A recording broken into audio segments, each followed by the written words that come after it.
और अब दोस्तों हम लोग चल रहे हैं चैप्टर नंबर 9 और चैप्टर नंबर 10 की तरफ। चैप्टर नंबर 9 और चैप्टर नंबर 10 की तरफ मैं आप लोगों को बता दूं, अगर मैं आप लोगों को बताऊं दोस्तों, तो चैप्टर नंबर 9 के अंदर आपको 3 चीजें मिलेगी। You will get 3 things. पहले आपको मिलेगा कोऑपरेटिव सोसाइटी का ऑडिट, फिर आपको मिलेगा गवर्नमेंट ऑडिट, और फिर आपको मिलेगा audit of different entities, other entities, ठीक है, जिसमें हॉस्पिटल्स, होटल्स, क्लब्स और ये सारी चीजें होती है। आइए फटाफट सारी इंपॉर्टेंट चीजें हम लोग कर ले। फिर इसके बाद में हमको देखना है चैप्टर नंबर 10। चैप्टर नंबर 10 देखना है दोस्तों, दैट इज बैंक ऑडिट। ठीक है, अभी दोस्तों मैं इतना ही बोलूंगा। अगर आप ये लाइव सेशंस, अगर आपको ऐसा लग रहा है कि लाइव सेशंस ही आपके लिए सबसे बेस्ट है, फ्रूटफुल है, जितना मैं करवा रहा हूं उतना करते जाइए, जितना मैं करवा रहा हूं उतना करते जाइए। देखो मैं बार बार आपको एक बोलता हूं, पुराना समेटते जाओ, नया जोड़ते जाओ। जितना मैं बता रहा हूं उतना कर लिया, उतना समेट लो। उसमें कुछ और जोड़ना है तो जोड़ लो। समेटते जाओ, जोड़ते जाओ, समेटते जाओ, जोड़ते जाओ, समेटते जाओ, जोड़ते जाओ, समेटते जाओ, जोड़ते जाओ। बस हर मोमेंट को अच्छे से यूज करते जाओ। अगर आप हर मोमेंट को अच्छे से यूज करते जा रहे हो तो इससे ज्यादा आपको कुछ करने की जरूरत नहीं है। फिर इसके बाद में हमको चैप्टर नंबर 10 आपका बैंक ऑडिट। चैप्टर नंबर 10 हमारा बैंक ऑडिट भी दोस्तों हम लोगों को देखना है। ओके, लैग ऐसे आना नहीं चाहिए दोस्तों, लैग शुड नॉट कम, लेकिन अगर आता है तो मुझे जरूर बताइएगा।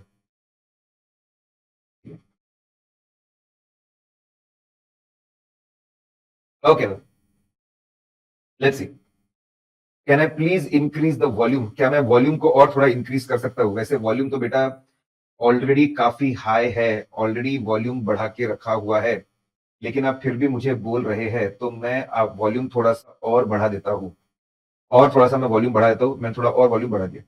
चलिए अब फाइनली शुरू करते हैं। Now let's see guys, cooperative society की बात करते हैं। आइए, सबसे पहले सेंट्रल गवर्नमेंट का एक एक्ट है 1912 का, इंडिपेंडेंस पहले का, कोऑपरेटिव सोसाइटीज के लिए। वो एक्ट सेंट्रल गवर्नमेंट ने बनाया हुआ है। अगर कोई स्टेट अपना कोई अलग से एक्ट नहीं बना तो वो एक्ट फॉलो करना पड़ता है, नहीं तो सभी स्टेट अपना अपना एक्ट बना सकते हैं। आज के डेट में सभी स्टेट ने अपना अपना एक्ट ऑलमोस्ट बना के रखा हुआ है। तो सर हमको पढ़ना क्या है? हमको उतना पढ़ना है जितना मॉड्यूल में दिया। मॉड्यूल ने कुछ बातें सेंट्रल कोऑपरेटिव, जो कोऑपरेटिव सोसाइटी एक्ट 1912 है, कुछ बातें वहां से ली है, कुछ महाराष्ट्र कोऑपरेटिव सोसाइटी वहां से ली है, और अलग अलग जगह से इन्होंने लेकर रखा हुआ है। इतना मॉड्यूल में दिया हमारे लिए माई बाप है। और आप कोऑपरेटिव सोसाइटी के ऊपर एमसीक्यूज आने के चांसेस बेटा सबसे ज्यादा है। आइए, सेक्शन 17 क्या बोलता है? देयर इज अ बज। जब मैं बोल रहा हूं तो बज आता है, मेरे बोलने में बज आता है। Okay okay, this is the problem. ये बज बज की आवाज आपको आ रही है, ऐसा आपका बोलना है। ओके दोस्तों, ये बज की आवाज, बज बज बज बज। Hello hello hello hello hello.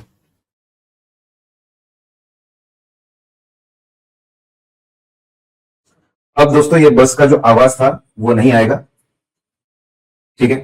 Okay,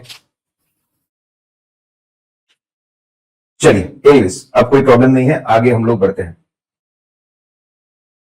let's see guys,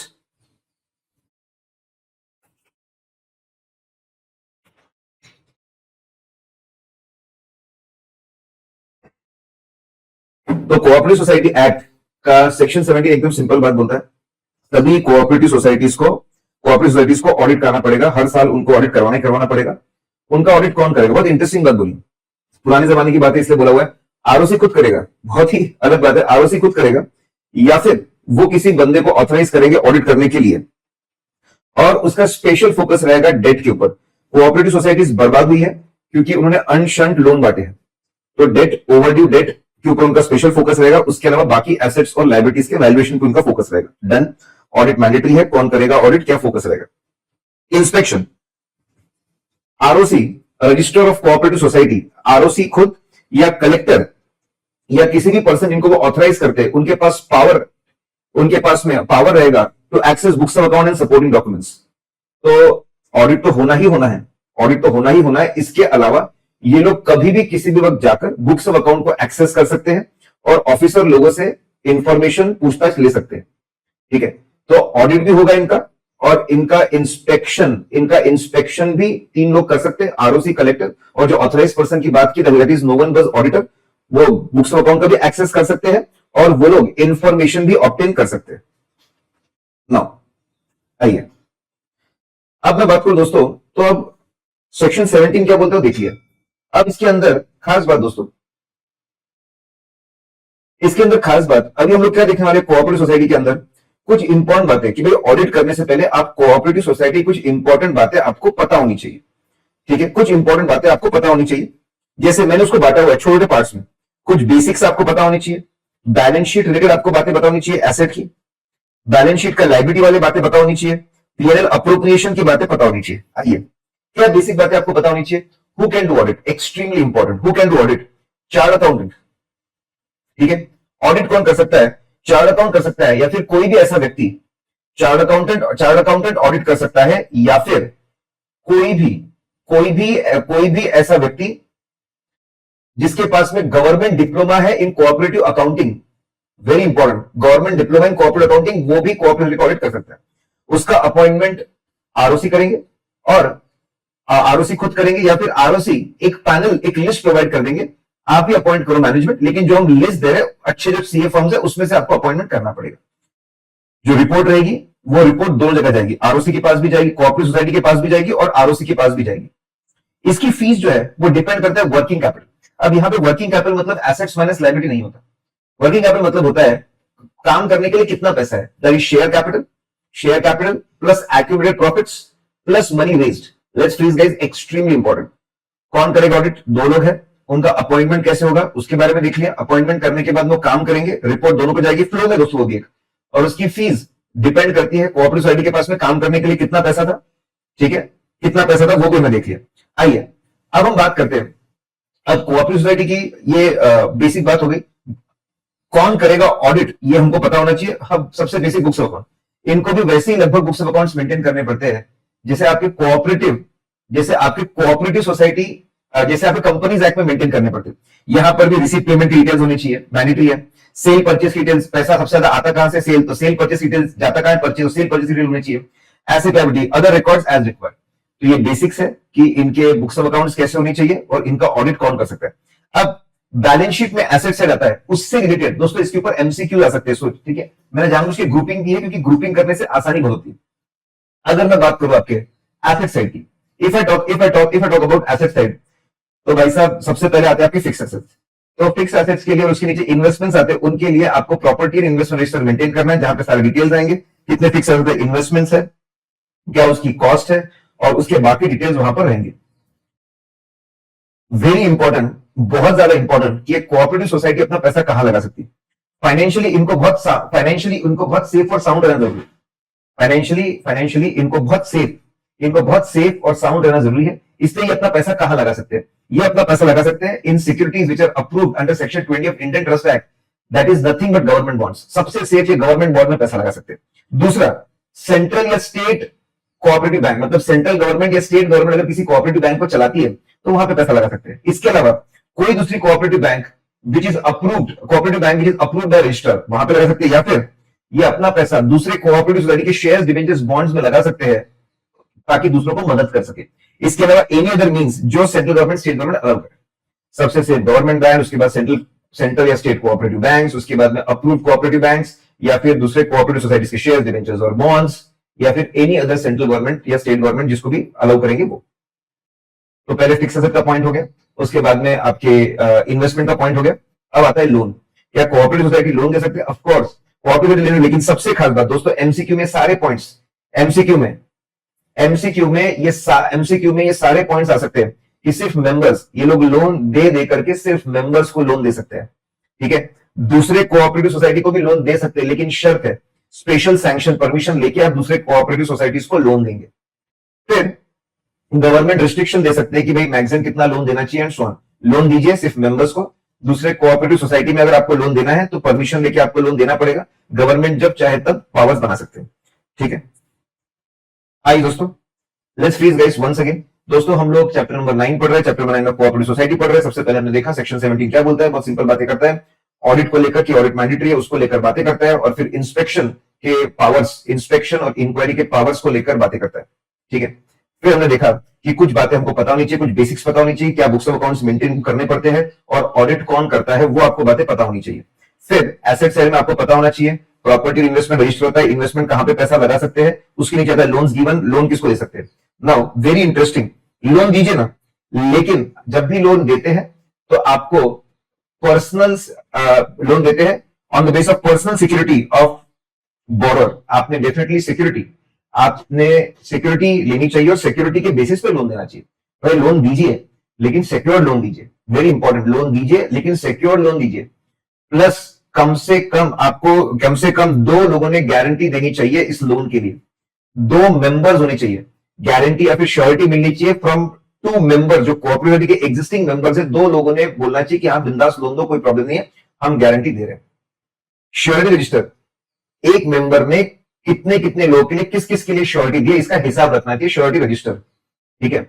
और आपके बायलॉज, जैसे कंपनी में आपके आर्टिकल ऑफ एसोसिएशन होते हैं, वैसे बायलॉज के अंदर बताया जा सकता है कि एक बंदा ज्यादा से ज्यादा कितने लोगों को श्योरिटी दे सकता है दोस्तों। तो लोन है, लोन से कनेक्टेड पॉइंट श्योरिटी के है, 2 लोगों का श्योरिटी, 2 लोगों की श्योरिटी लगेगी और जो बंदा श्योरिटी दे रहा है उसका रिकॉर्ड श्योरिटी रजिस्टर में रहेगा। एक बंदा कितना दे सकता है वो बताया जाएगा। दोस्तों बैलेंस शीट का एसेट साइड हो गया। अब एसेट साइड के बाद में लायबिलिटी साइड। लायबिलिटी साइड में सबसे पहले क्या आता है आपका शेयर कैपिटल। दोस्तों बहुत इंपॉर्टेंट है सारी बातें। एक शेयर कैपिटल, एक ही बंदे के पास में बहुत सारे शेयर्स नहीं होने चाहिए, नहीं तो वो उसको बिजनेस बना लेगा। Cooperative society is not business, cooperative society is by the members and for the members, it's a mutual benefit entity. सब लोग मिलकर काम कर रहे हैं, सब लोग आ रहे हैं, पैसा लगा रहे हैं, सबको सस्ते में गुड्स एंड सर्विसेज चाहिए, इसलिए काम किया जा रहा है। कोई रिस्ट्रिक्शन, किसी तरह का कोई रिस्ट्रिक्शन नहीं है अगर शेयर होल्डर में cooperative society. If share holder is a cooperative society there is no restriction, उनके पास में कितने भी शेयर रह सकते हैं, कोई प्रॉब्लम नहीं है। लेकिन अगर शेयर होल्डर एक इंडिविजुअल है तो वो उसकी जो शेयर होल्डिंग है it should not percentage wise, it should not exceed 20% and amount wise maximum face value can not exceed 1000। Percentage wise 20% exceed नहीं होना चाहिए और फेस वैल्यू वाइज 1000 एक्सीड नहीं होना चाहिए। ऑडिटर ने चेक करना चाहिए इसका कोई ब्रीच तो नहीं, तो कॉमन पॉइंट है, हर जगह पे एप्लीकेबल है। तो सबसे पहले शेयर कैपिटल आता है, तो शेयर कैपिटल में बहुत ही खास बात है, शेयर होल्डर अगर कोऑपरेटिव सोसाइटी तो कोई रिस्ट्रिक्शन नहीं है, शेयर होल्डर अगर इंडिविजुअल है तो रिस्ट्रिक्शन है, 2 रिस्ट्रिक्शन है। फिर बोरोइंग, बिल्कुल एक कोऑपरेटिव सोसाइटी लोन ले सकती है, बोरोइंग डिपॉजिट एक्सेप्ट कर सकते हैं, मेंबर से कर सकते हैं, दूसरों से भी बोरोइंग ले सकते हैं, कोई प्रॉब्लम नहीं है। बायलॉज में लिखा जा सकता है कि मैक्सिमम कितना लोन लेना चाहिए एंड सो ऑन। अगर ये लोग डिपॉजिट से पैसा उठाते हैं तो जो अर्बन कोऑपरेटिव बैंक्स हैं और क्रेडिट सोसाइटीज अगर डिपॉजिट से पैसा उठाते हैं तो भाई एफडी रजिस्टर मेंटेन करिए, उसमें सिंपल नाम आना चाहिए, डेट आना चाहिए, कब एफडी ली, कितने अमाउंट की एफडी ली, मैच्योरिटी क्या है, इंटरेस्ट रेट क्या है, ऐसी सिंपल चीजें होनी चाहिए। आपकी सिंपल चीजें रहे, that is more than sufficient. आइए अब अगर मैं बात करूं दोस्तों आपके पीएनएल अप्रोप्रिएशन की, तो जितना भी प्रॉफिट कोऑपरेटिव सोसाइटी कमाती है, उनके, ठीक है, उसका 25%, very very important, 25% before dividend and bonus to members, very important. जितना भी प्रॉफिट कमाया पहले 25% ट्रांसफर करो डिविडेंड और बोनस के पहले। अगर रजिस्ट्रार को रिक्वेस्ट करेंगे तो वो इस परसेंटेज को कम कर सकता है, लेकिन उसको 10% तक लेके जा सकते हैं, उससे कम नहीं। खास करके new salary earners credit cooperative society, मतलब जो नए नए लोग हैं जिनकी सैलरी भी कम है, वो लोग साथ में मिलकर कोऑपरेटिव सोसाइटी बनाते हैं कि यार सब लोग पैसा जमा करेंगे, बल्क में फूड ग्रेन्स खरीदेंगे, गेहूं खरीदेंगे, बल्क में राइस खरीदेंगे एंड बल्क में ऑयल खरीदेंगे एंड सो ऑन, ताकि सस्ते रेट पे हमको मिले। तो लोग बोलते हैं यार इतना रिजर्व में ट्रांसफर कर देंगे तो हमको बेनिफिट कम मिलेगा, जो भी है। तो अगर चाहे रजिस्ट्रार तो इसको कम कर सकता है 10% तक। ये सब एमसीक्यू पॉइंट है बेटा, जहां जहां मैंने स्टार मार्क किया सब एमसीक्यू पॉइंट है। अब रिजर्व फंड में ट्रांसफर करने के बाद में चैरिटी, ये लोग चैरिटी के लिए कंट्रीब्यूशन भी, चैरिटी के लिए भी कंट्रीब्यूशन दोस्तों बिल्कुल रह सकता है, अलाउड है। लेकिन आपको अगर ये चैरिटी के लिए कंट्रीब्यूशन करना है, वापस परमिशन लगेगी, आरओसी से परमिशन लो और फिर आप चैरिटी के लिए कंट्रीब्यूशन कर सकते हैं। मैक्सिमम कितना, 10% of profit after transfer to reserve, extremely important. पहले प्रॉफिट आएगा, उसमें से 25% माइनस होगा, 25% माइनस करने के बाद जो बचेगा उसका मैक्सिमम 10% कॉन्ट्रीब्यूशन हो सकता है चैरिटी के लिए, ठीक है। तो पीएनएल अप्रोप्रिएशन से पहले रिजर्व फंड को ट्रांसफर होगा 25%, फिर उसके बाद में आपके चैरिटी जाएगी। अब ये फंड तो बन जाएगा, आप सब जानते हो, अकाउंट्स के चैंपियन हो, फंड तो आपका लायबिलिटी साइड में होता है। फंड जो आपका होता है वो तो लायबिलिटी साइड में होता है, ठीक है, it is in the liability side. जो करस्पॉन्डिंग एसेट होता है, करस्पॉन्डिंग जो होता है एसेट, आपका करस्पॉन्डिंग जो इन्वेस्टमेंट है वो आपके एसेट साइड में, corresponding investment is in asset side.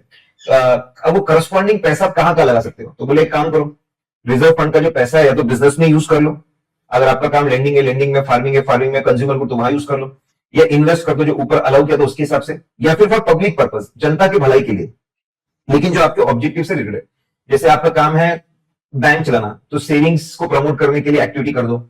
आपका काम है फार्मर्स को हेल्प करना, तो फार्मर्स के लिए कुछ कर दो, एंड सो ऑन। दोस्तों, एजुकेशन फंड, बहुत सारे स्टेट गवर्नमेंट ऐसा बोलते हैं कि मैंडेटरी प्रॉफिट का कुछ परसेंट हमको दो, ताकि वो पैसे को यूज करके हम कोऑपरेटिव सोसाइटी के बारे में और अवेयरनेस क्रिएट, और लोगों को बताए कोऑपरेटिव सोसाइटी क्या होती है, और लोग उससे आकर जुड़े।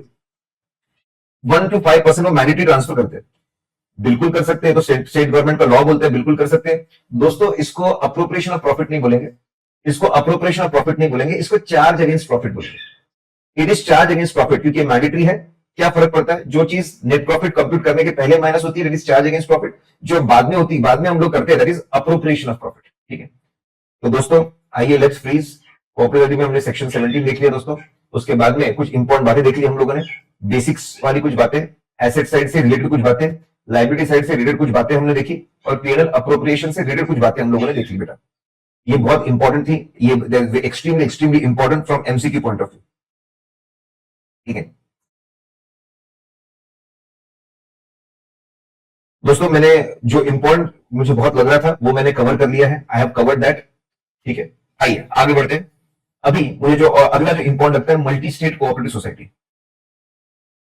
इसमें ओके, हमारे चार्ट बुक में बेटा कुछ चार्ट मिसिंग है, कुछ चार्ट मिसिंग रह गए इस बार की जो एडिशन गया।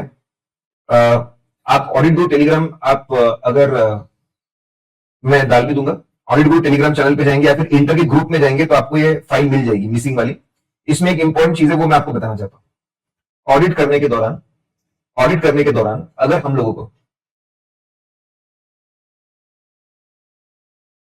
ऑडिट करने के दौरान, ऑडिट करने के दौरान अगर हम लोगों को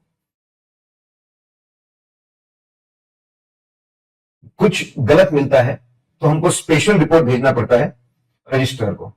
अगर कुछ सीरियस इरेगुलरिटीज मिलती है, तो हमको इमीडिएटली रजिस्ट्रार को यह बात बतानी पड़ती है। अब सीरियस इरेगुलरिटी में क्या आता है, 4 बातें, उसका शॉर्टकट है ई मैप। 4 बातें, अगर आपको ई मैप वाली चीजें पता चली तो बता दो यार, ई मैप वाली चीजें पता चली तो बता दो।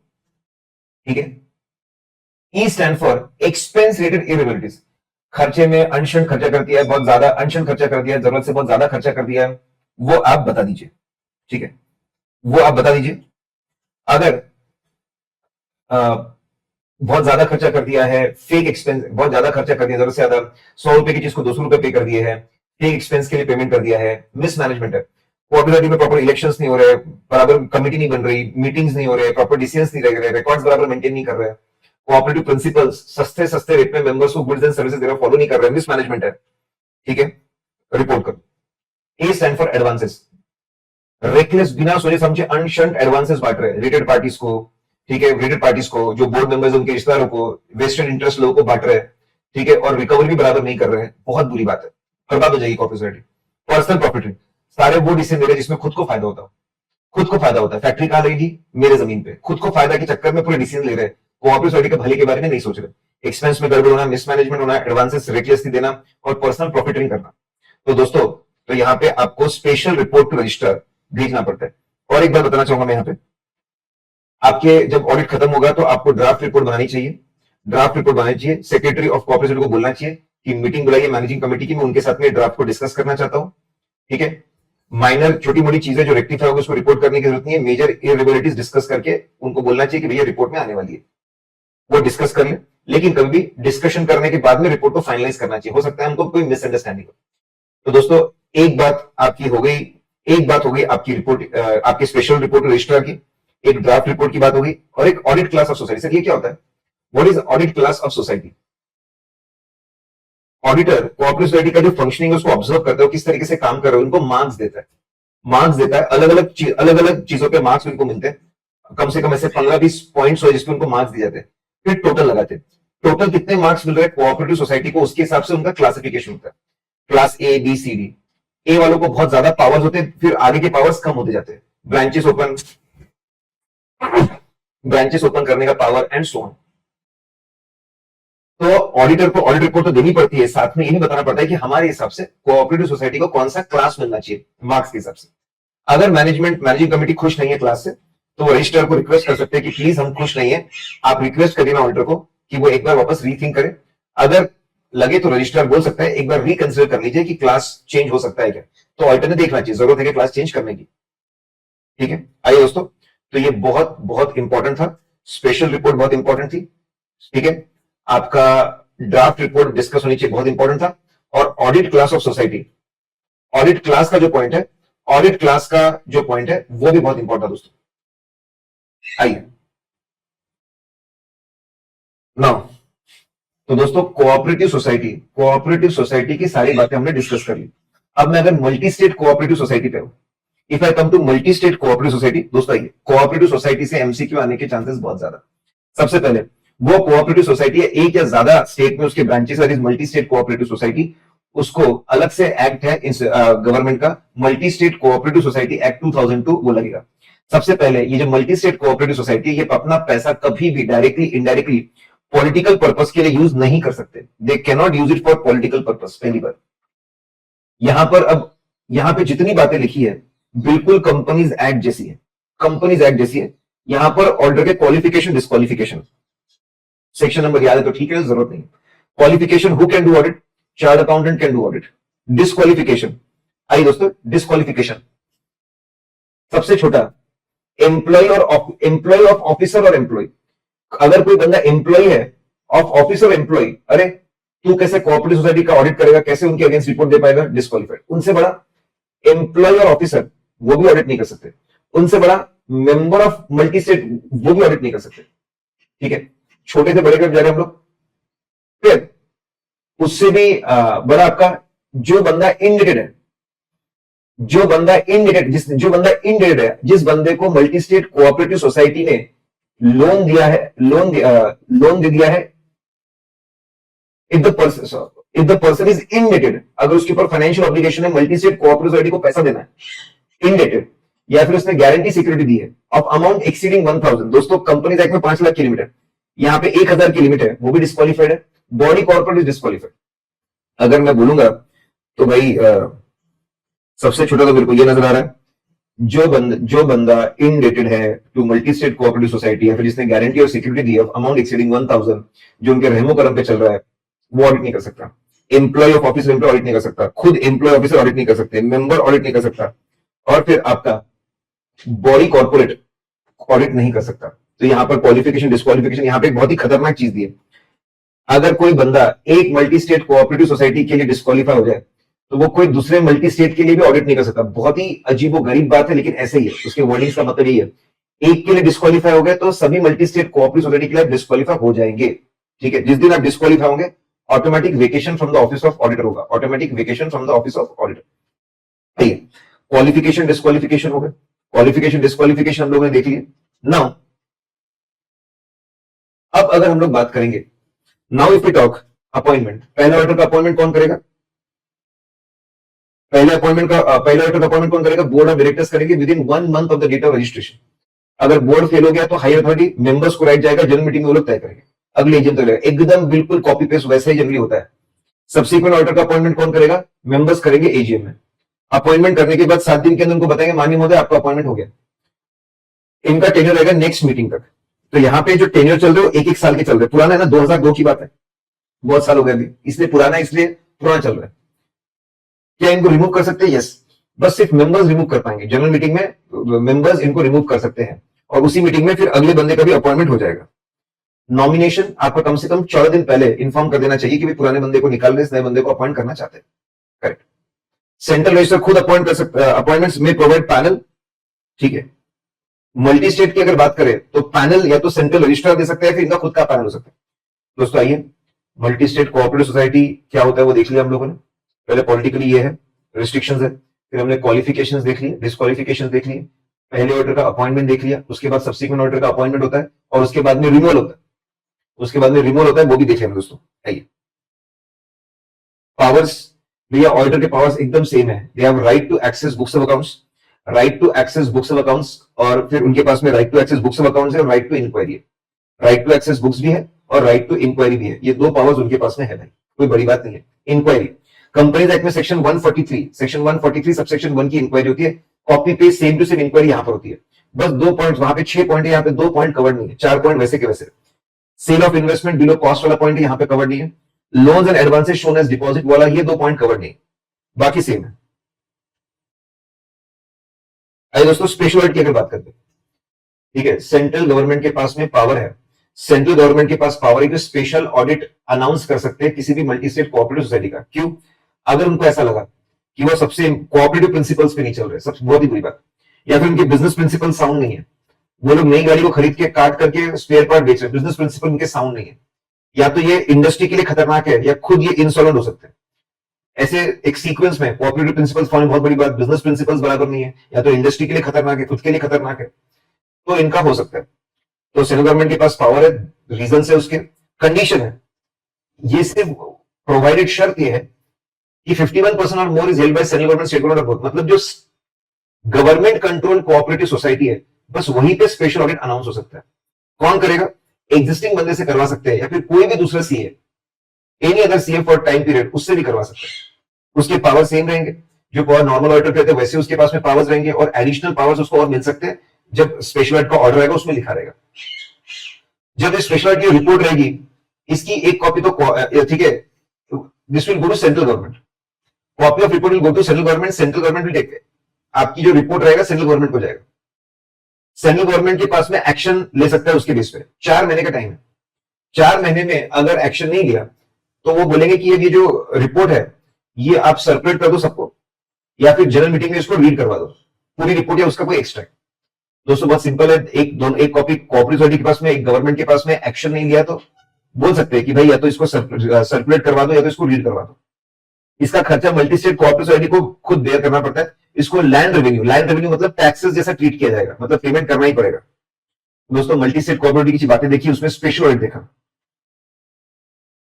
पैनल मतलब लिस्ट ऑफ सीए फर्म्स को पैनल बोलते हैं। पैनल मतलब लिस्ट होता है, लिस्ट ऑफ सीए फर्म्स, ठीक है। जैसे आप लोग ना लाइन से लोग बैठे हुए पैनल बोलते हैं, तो लाइन से आपके 4 लोगों का पैनल है, 5 लोगों का पैनल है, वैसे ही सीए फर्म्स का पैनल होता है ना। ये इंक्वायरी दोस्तों, इसमें मुझे कुछ बातें बहुत इंपॉर्टेंट लगती है, बस उतना ही बताऊं। इंक्वायरी और कॉपी पेस्ट आपका इंस्पेक्शन है। इंक्वायरी मतलब to ask means asking for information then analysing it. Inquiry करना मतलब ढेर सारी जानकारी पूछना, उसको स्टडी करना, उसको एनालाइज करना। इंक्वायरी कौन रिक्वेस्ट कर सकता है? अगर फेडरल कोऑपरेटिव सोसाइटी मतलब स्टेट कोऑपरेटिव सोसाइटी है, ठीक है, जिसके साथ में ये कोऑपरेटिव सोसाइटी जुड़ी हुई है, तो वो बोल सकते हैं कि इसकी इंक्वायरी करवाओ। 1/5 ऑफ द मेंबर्स, सबसे बड़े मेंबर, सबसे फेडरल कोऑपरेटिव सोसाइटी वो बोल सकती है, उससे छोटे members 1/5 of the members, 1/3 of board of directors, या कोई भी क्रेडिटर बोल सकता है कि माननीय महोदय इनकी इंक्वायरी होनी चाहिए, इनकी जानकारी लेकर इसको एनालाइज किया जाए। कौन परफॉर्म करेगा इंक्वायरी? सेंट्रल रजिस्ट्रार और any authorised person can do inquiry through written orders. Central registrar भी कर सकता है, कोई भी ऑथराइज्ड पर्सन भी कर सकता है। सेंट्रल रजिस्ट्रार भी कर सकता है, कोई भी बंदा कर सकता है। प्रायर नोटिस, इंक्वायरी करना है, जानकारी मांगना है, कम से कम 15 दिन का प्रायर नोटिस दो कि माननीय महोदय आपको सूचित करके बहुत खुशी होती है कि आप इंक्वायरी में सिलेक्ट हुए हैं, ठीक है, क्यों सिलेक्ट हुए बताइए, किस तरह की जानकारी हम आपसे मांग सकते हैं। 15 दिन का उनको टाइम दीजिए चीजों को प्रिपेयर करने के लिए। तो दोस्तों बहुत सिंपल सी बात है। इंक्वायरी का मतलब बताया, कौन इंक्वायरी रिक्वेस्ट कर सकता है, कौन इंक्वायरी परफॉर्म करेगा, रजिस्ट्रार या कोई भी ऑथराइज्ड पर्सन। प्रायर नोटिस देना पड़ेगा इंक्वायरी करने से पहले। पावर्स इतना ही नहीं, वो एक्सेस कर सकते हैं बुक्स, रिकॉर्ड्स, एसेट, सबसे छोटा पावर एक्सेस करना, खुद आके चेक कर सकते हैं बुक्स, अकाउंट्स, एसेट्स। समन कर सकते, बुला सकते हैं लोगों को बुक्स और अकाउंट्स के साथ में, आइए जवाब दीजिए। वो चाहे तो कन्वेन कर सकते जनरल मीटिंग और सभी मेंबर से बातचीत कर सकते। नोटिस देना पड़ेगा उनको, कम से कम कैन आज सोसाइटी के बंदे हो कि भैया जनरल मीटिंग कंडक्ट करवाओ, मुझे बात करनी है। वो नहीं कर रहा अगर रजिस्ट्रार, तो खुद कर लेंगे, ऑफिसर नहीं कर रहा तो खुद कर लेंगे। किसी भी इंडिविजुअल जिसके पास में नॉलेज है ऑफ द अफेयर्स, बाहर का भी कोई बंदा है, उसको भी बुला सकते हैं। तो उसको ढेर सारे पावर्स है। एक्सेस का पावर है, उससे बड़ा समन का पावर है, उससे बड़ा जनरल मीटिंग को कन्वेन करने वाला है, उससे बड़ा किसी भी इंडिविजुअल को नॉलेज है उसको बुला सकते हैं। 3 महीने के अंदर रिपोर्ट देनी पड़ती है, एक कॉपी मल्टी स्टेट को, एक कॉपी रिक्वेस्टिंग एंटिटी को, एक कॉपी फाइनेंशियल इंस्टीट्यूशन को। Very important, inspection copy paste same है बेटा, कॉपी पेस्ट सेम है। पावर में एक एडिशनल बात है, रिकॉर्ड्स अपने कस्टडी में ले सकते हैं, और रिपोर्ट में सिर्फ इतना ही है, मल्टी स्टेट कोऑपरेटिव सोसाइटी को भेज दो 3 महीने के अंदर, ठीक है। दोस्तों इतना हम लोगों ने पढ़ा, बहुत है। तो कोऑपरेटिव सोसाइटी के अंदर, ठीक है, बहुत है बेटा। तो कोऑपरेटिव सोसाइटी के अंदर बेटा हम लोगों ने अपनी नॉर्मल कोऑपरेटिव सोसाइटी की बातें देख ली और मल्टी स्टेट कोऑपरेटिव सोसाइटी की बातें देख ली। बहुत इंपॉर्टेंट, एमसी की point of view, case study point of view से बहुत ज्यादा इंपॉर्टेंट। ठीक है, ओके आइए। तो एक चीज हमारी खत्म हुई बेटा। अब अगला है गवर्नमेंट ऑडिट। गवर्नमेंट ऑडिट उसमें सबसे इंपॉर्टेंट। गवर्नमेंट ऑडिट कौन करता है? CNAG, comptroller auditor general of India, और उनका डिपार्टमेंट होता है पूरा IAD, Indian audit and accounts department. Government audit के लिए सीएनएजी की पोस्ट है और उनके नीचे में उनका पूरा डिपार्टमेंट है। अब कॉन्स्टिट्यूशन के अंदर कुछ बातें बोलिए। कॉन्स्टिट्यूशन में आर्टिकल 148, 149, 150, 151 चार आर्टिकल है। आर्टिकल 148 में उस बंदे को इंडिपेंडेंट रखने के लिए, ठीक है, उस बंदे को सीएनएजी को इंडिपेंडेंट रखने के लिए कुछ इंपॉर्टेंट बातें बोलिए। अपॉइंटमेंट और आरआरआर की बातें बोलिए। क्या बोला? अपॉइंटमेंट गवर्नमेंट से इंडिपेंडेंट रखने के लिए ऐसा बोला है। अपॉइंटमेंट गवर्नमेंट नहीं, अपॉइंटमेंट प्रेसिडेंट ऑफ इंडिया करेंगे। ठीक है, उनको नाम तो गवर्नमेंट ही बोलता है। अपॉइंटमेंट प्रेसिडेंट ऑफ इंडिया करेंगे। फिर आरआरआर रेम्युनरेशन, उनका remuneration will be equivalent to the Supreme Court जज। सुप्रीम कोर्ट जज का जो रेम्युनरेशन होता है उतने रेम्युनरेशन इनको रहेगा। और इनकी जो सैलरी है वो नॉन वोटेबल रहेगी, मतलब पार्लियामेंट वोटिंग करके डिसाइड नहीं करेगा। कुछ कमिटीज होंगी, वो कमिटीज तय करेगी कि इनका रेम्युनरेशन क्या होना चाहिए। वापस वो गवर्नमेंट से इनको इंडिपेंडेंट रखना चाहते हैं। रिटायरमेंट के बाद में स्टेट गवर्नमेंट और सेंट्रल गवर्नमेंट का कोई भी पोस्ट उनके पास में नहीं रह सकता। It cannot be there. Renewal, अगर प्रोवन मिसबिहेवियर या इनकैपेसिटी है तो रेजोल्यूशन पास करेंगे by 2/3 majority in Rajya Sabha and Lok Sabha each house, तो उनका रिमूवल हो जाएगा। दोस्तों तो 148 में अपॉइंटमेंट के बारे में बोला है। ठीक है, अपॉइंटमेंट के बाद में रेम्युनरेशन के बारे में बोला है। रिटायरमेंट के बाद क्या होगा उसके बारे में बोला है, और रिमूवल के बारे में, रेम्युनरेशन फिर रिटायरमेंट फिर रिमूवल के बारे में बात की आर्टिकल 148 में। आर्टिकल 149 में क्या हुआ? आर्टिकल 149 में बोला है कि सीएनजी के पावर्स और ड्यूटीज के लिए जल्द एक लॉ बनाया जाए, और बनाया भी गवर्नमेंट ने 1971 में सीएनजी एक्ट 1971 बनाया भी। ठीक है, इनका टेन्योर कितना रहेगा? सीएजी का टेन्योर रहेगा 6 ईयर और 65 is earlier. Very important, exam में पूछा हुआ। तो पहले अपॉइंटमेंट और आई की बातें कर ली 148, फिर 149 में आपके पावर्स एंड ड्यूटीज की बातें कर ली। फिर आर्टिकल 150 जो सेंट्रल गवर्नमेंट और स्टेट गवर्नमेंट को अपने रिकॉर्ड्स मेंटेन करने, उसका जो फॉर्मेट है, that format will be prescribed by the president of India on advice of CNG. मतलब हमको उनको एडवाइस करना है कि क्या फॉर्मेट होना चाहिए उसके ऊपर। प्रेसिडेंट सबको बताइए क्या फॉर्मेट में चीजें रखेंगे, लेकिन एडवाइस हम करेंगे। फिर आर्टिकल 151, आर्टिकल 151 सिंपल है कि रिपोर्ट करना पड़ेगा, audit report of CNG. Audit report of CNG आपके central government, state government, union territory, भाई इन सबकी रिपोर्ट देनी पड़ेगी। सेंट्रल गवर्नमेंट की प्रेसिडेंट को, स्टेट गवर्नमेंट की गवर्नर को, यूनियन टेरिटरी की एडमिनिस्ट्रेटर को, इनको रिपोर्ट देनी पड़ेगी। ठीक है, और ये रिपोर्ट पेश होगी पार्लियामेंट में, लेजिस्लेटिव असेंबलीज में पेश किया जाएगा। Let's freeze guys. Office audit खत्म करने के बाद में अभी हम लोग गवर्नमेंट ऑडिट पे आए। वहां पे हमने देखा कि सीएनएजी और आईआईडी डिपार्टमेंट होते हैं। आर्टिकल 148 अपॉइंटमेंट आरआर की बात करते हैं, और फिर उसके बाद में आर्टिकल 149 आपके सीएनजी एक्ट की बात करते हैं कि एक्ट होना चाहिए, उसकी बात करते हैं। आप पावर एंड ड्यूटीज की बात करते हैं। आर्टिकल 150 अकाउंट्स का फॉर्मेट क्या है उसकी बात करें। 151 ऑडिट रिपोर्ट किसको देनी है उसके बारे में बात करते हैं। 150 अकाउंट्स के बारे में बात करते हैं, 151 ऑडिट के बारे में बात करते हैं। चार आर्टिकल दोस्तों बहुत इंपॉर्टेंट। इस पे इंस्टीट्यूट ने कम खेला है, दोस्तों। आइए ना दोस्तों, अभी जो इस बार, just a minute guys,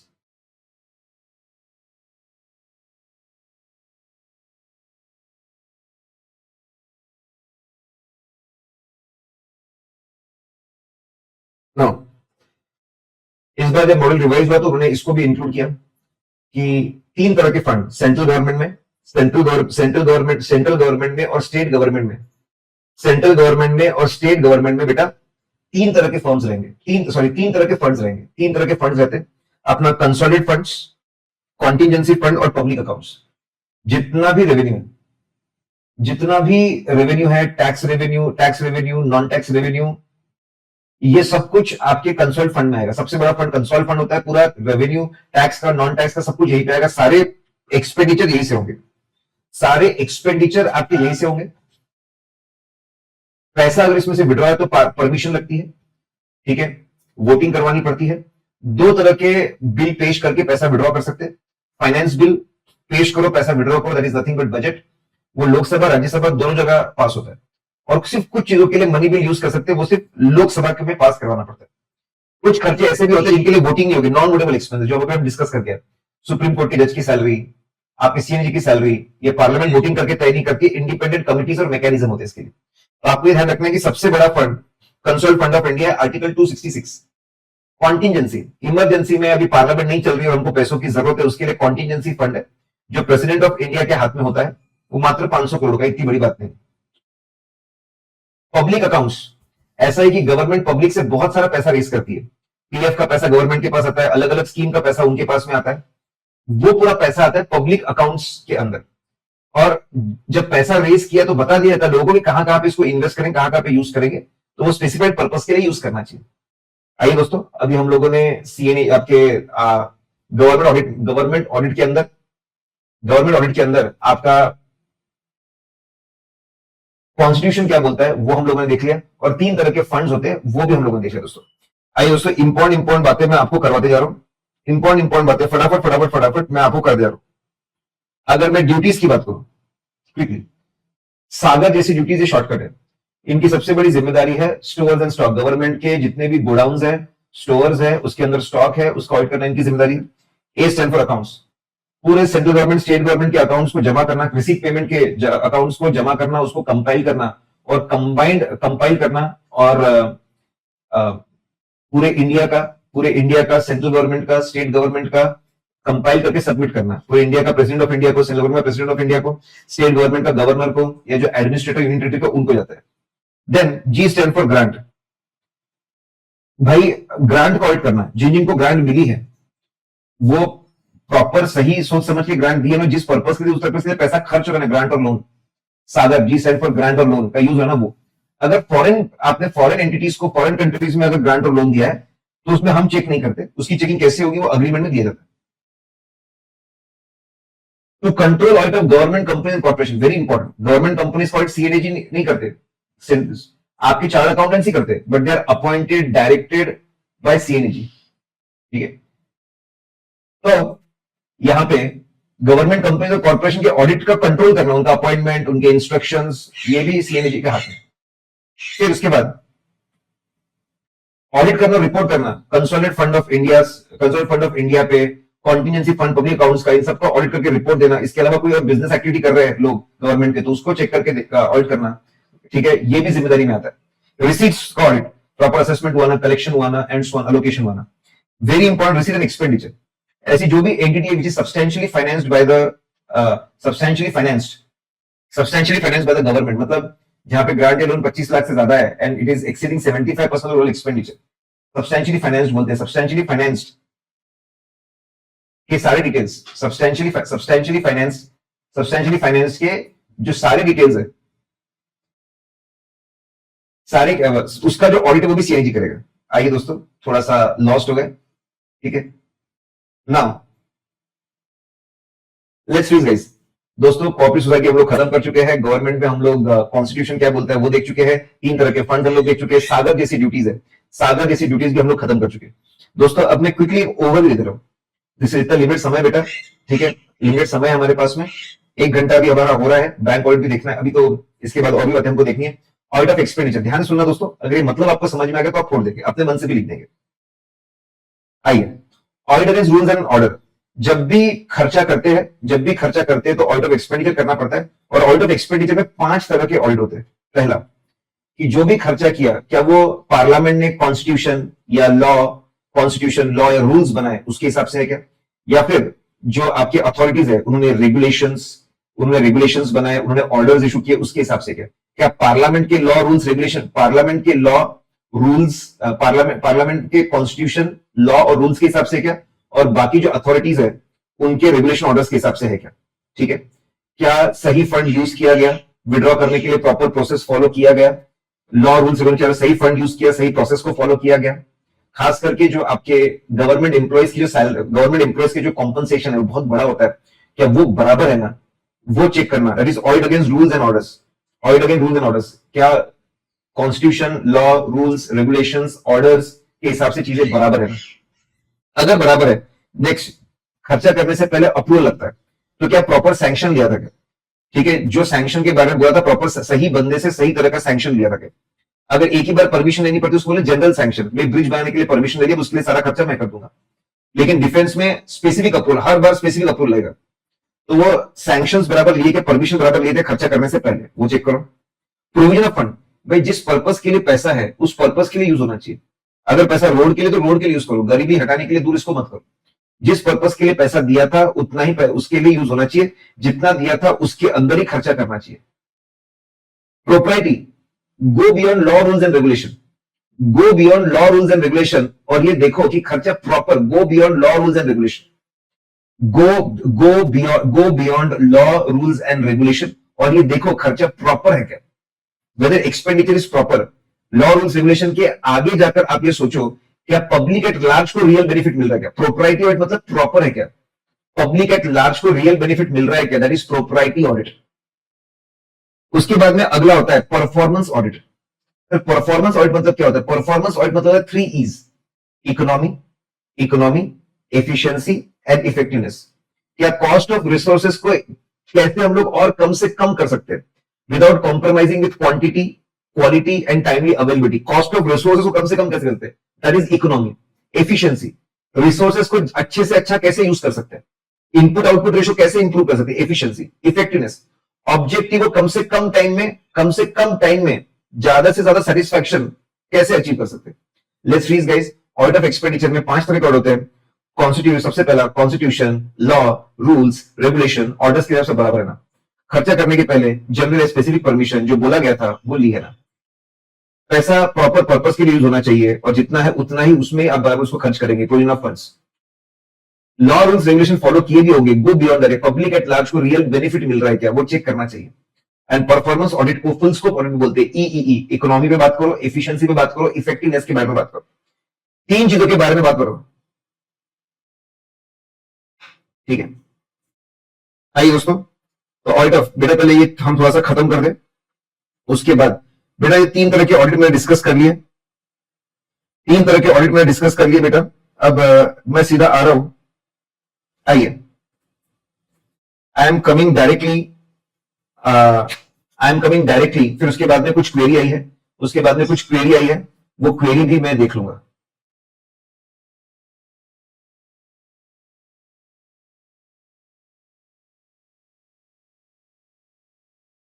okay, just minute guys, 1 minute.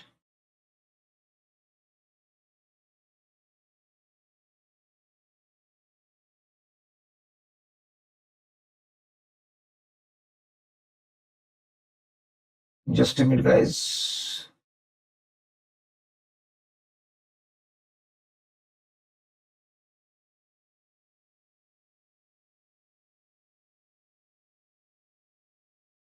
Okay,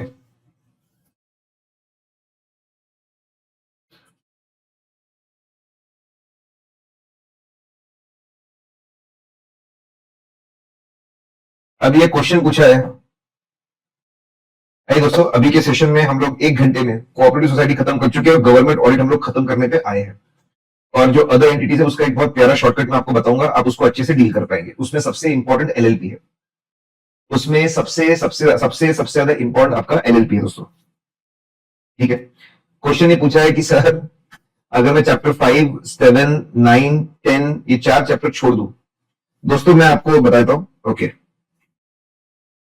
ये क्वेश्चन, ये क्वेरीज बार बार अभी आ रही है कि सर इतना छोड़ू चलेगा क्या, उतना छोड़ू चलेगा क्या? दोस्तों आप अगर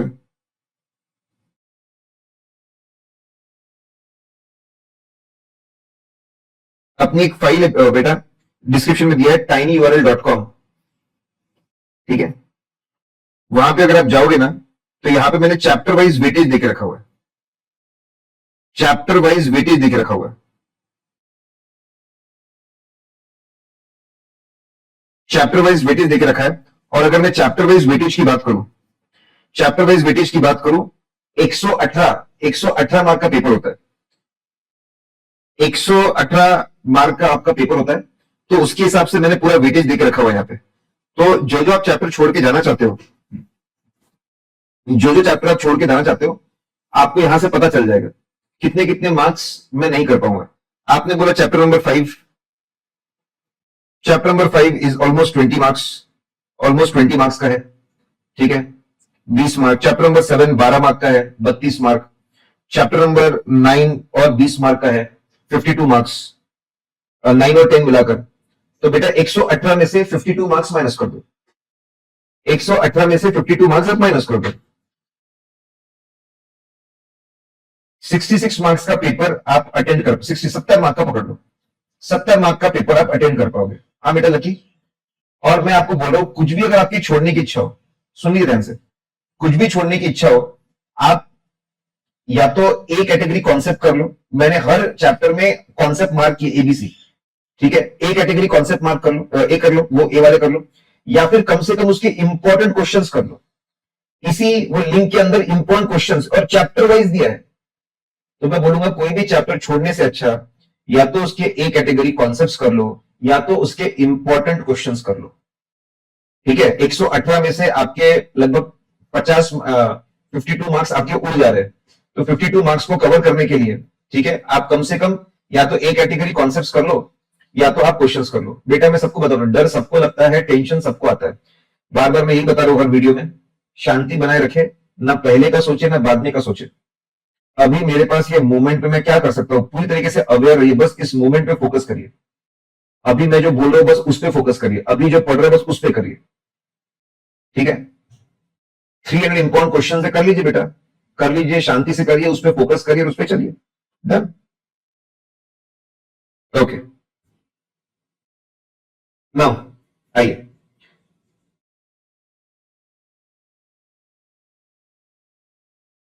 only see expenses of the entity is the shortcut. भाई ये 5 तरह के ऑडिट से इतने पॉपुलर है, बड़े आसानी से आप उसको याद कर सकते हैं, उसके दिमाग लगाकर आप चल सकते हैं, ठीक है। आइए दोस्तों, नाउ गवर्नमेंट ऑडिट में मैं बोल दूं, आइए खत्म करते हैं गवर्नमेंट ऑडिट को। आइए दोस्तों 15 मिनट में हमारा गवर्नमेंट ऑडिट और ये फिर हम लोग बैंक ऑडिट शुरू कर देंगे। हमने 2 घंटे का सोचा था, लेकिन मुझे लगता है कि ये भी सेशन 2.5 घंटे का जाएगा।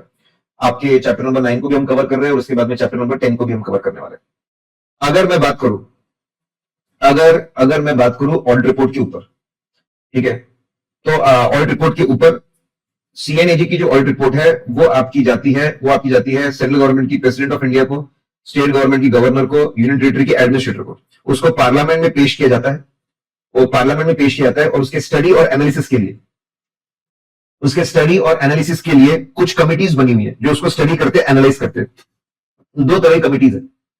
अगर सीएनएजी की रिपोर्ट है ऑन मिनिस्ट्रीज एंड डिपार्टमेंट्स, अगर उनकी रिपोर्ट है बेटा on ministries and departments, on ministries and department, ministries और डिपार्टमेंट के ऊपर अगर बेटा रिपोर्ट है, ठीक है, अगर इनके ऊपर रिपोर्ट है तो इसके लिए पब्लिक अकाउंट्स कमेटी है। अगर टेलीकॉम मिनिस्ट्री की रिपोर्ट है, कोल मिनिस्ट्री की रिपोर्ट है, लेबर मिनिस्ट्री की रिपोर्ट है, स्टील मिनिस्ट्री की रिपोर्ट है, तो पब्लिक अकाउंट्स कमेटी उसको रीड करेगी, अंडरस्टैंड करेगी, उस पर ध्यान देगी। अगर आपके गवर्नमेंट एंटिटीज है, पीएसयूज, पब्लिक सेक्टर यूनिट्स है, या फिर गवर्नमेंट कंपनीज है, एचपीसीएल, बीपीसीएल, इनकी रिपोर्ट्स को स्टडी करने के लिए सीओपीयू है, कमिटी ऑन पब्लिक अंडरटेकिंग मतलब एंटिटीज, अंडरटेकिंग मतलब यहां पे मतलब बेटा उसका एंटिटीज। आइए ये लोग क्या काम करते हैं, अगर मिनिस्ट्री या डिपार्टमेंट की रिपोर्ट है तो पीएससी क्या काम करता है, सबसे पहले वो देखते हैं कि भाई आपको कितना फंड्स अलोकेट किया था, किस पर्पस के लिए आपने रीअप्रोप्रिएशन किया था, गवर्नमेंट ने मिनिस्ट्री को कितना पैसा दिया था, कौन से पर्पस के लिए, क्या उन्होंने इस अलोकेशन को चेंज किया, क्या रीअप्रोप्रिएशन किया क्या, और क्या वो यूजफुल था क्या, रीअप्रोप्रिएशन ऑफ फंड्स चेक करते। फिर खर्चा करने के पहले प्रॉपर ऑथराइजेशन के बाद ही खर्चा हुआ है ना, ठीक है। फिर उसके बाद में पैसे का डिसबर्समेंट जो पर्पस के लिए था उसके लिए बराबर यूज हुआ है ना, एकदम तीनों कनेक्टेड है। पहले कोई रीअप्रोप्रिएशन हुआ क्या, फिर प्रॉपर परमिशन ऑथराइजेशन थे क्या, फिर प्रॉपर डिसबर्समेंट थे क्या, तीनों एक फ्लो में। ये अलग से पॉइंट है। मिनिस्ट्री के अंडर अगर कोई ऑटोनॉमस, सेमी ऑटोनॉमस बॉडी है, जैसे स्पोर्ट्स अथॉरिटी ऑफ इंडिया, तो उसकी जो स्पोर्ट्स अथॉरिटी ऑफ इंडिया, उसकी जो फाइनेंशियल स्टेटमेंट्स है ना, उसको भी पीएससी देखता है, ठीक है। अब सीओपीयू वाले क्या करते हैं, आइए एक फ्लो में, बहुत सिंपल, सबसे इंपॉर्टेंट, अगर सीएजी ने रिपोर्ट बनाई है किसी पब्लिक सेक्टर अंडरटेकिंग पीएसयू पे, तो उसको रीड करना। उससे छोटी, ऑडिटर ने ऑडिट रिपोर्ट बनाई है, उसको रीड करना। उससे छोटा, मैनेजमेंट ने एनुअल अकाउंट्स एनुअल रिपोर्ट बनाई, उसको रीड करना। पहले डॉक्यूमेंट्स को रीड करते, एग्जामिन करते, फिर देखते हैं कि भाई ये जो पीएसयू है, इसकी पॉलिसीज प्रोग्राम्स बराबर चल रहे हैं, इनकी पॉलिसीज प्रोग्राम बराबर, या उसकी पहले are they having sound business practices, मतलब साउंड बिजनेस प्रैक्टिसेस मतलब इनका काम धंधा करने का तरीका बराबर है ना, एफिशिएंट, इफेक्टिव है ना, कहीं पर बिजनेस में इंप्रूवमेंट कर सकते क्या? जब इंडिया में ही माल मिल रहा है तो इंपोर्ट क्यों कर रहे हैं? जब इंडिया में ही माल मिल रहा है, तो इसको इंपोर्ट क्यों कर रहे हैं? ऐसी बातें उनसे पूछी जाती है, समझी जाती है। ठीक है, तो आपके बिजनेस प्रैक्टिसेस, इसके अलावा ये लोग क्या पॉलिसी और प्रोग्राम्स फॉलो कर रहे हैं, उसको इंप्रूव कर सकते हैं क्या? क्या इनका बिजनेस बराबर चल रहा है, वो देखना। फिर इसके बाद में इनके पॉलिसीज और प्रोग्राम्स को इंप्रूव कर सकते हैं क्या, वो देखना। तो पहले डॉक्यूमेंट एग्जामिन करिए, फिर इनके बिजनेस प्रैक्टिसेस सही है, पॉलिसी प्रोग्राम को इंप्रूव करना। इसके अलावा स्पीकर और कोई काम बोले तो वो काम भी देख सकते हैं दोस्तों। ठीक है,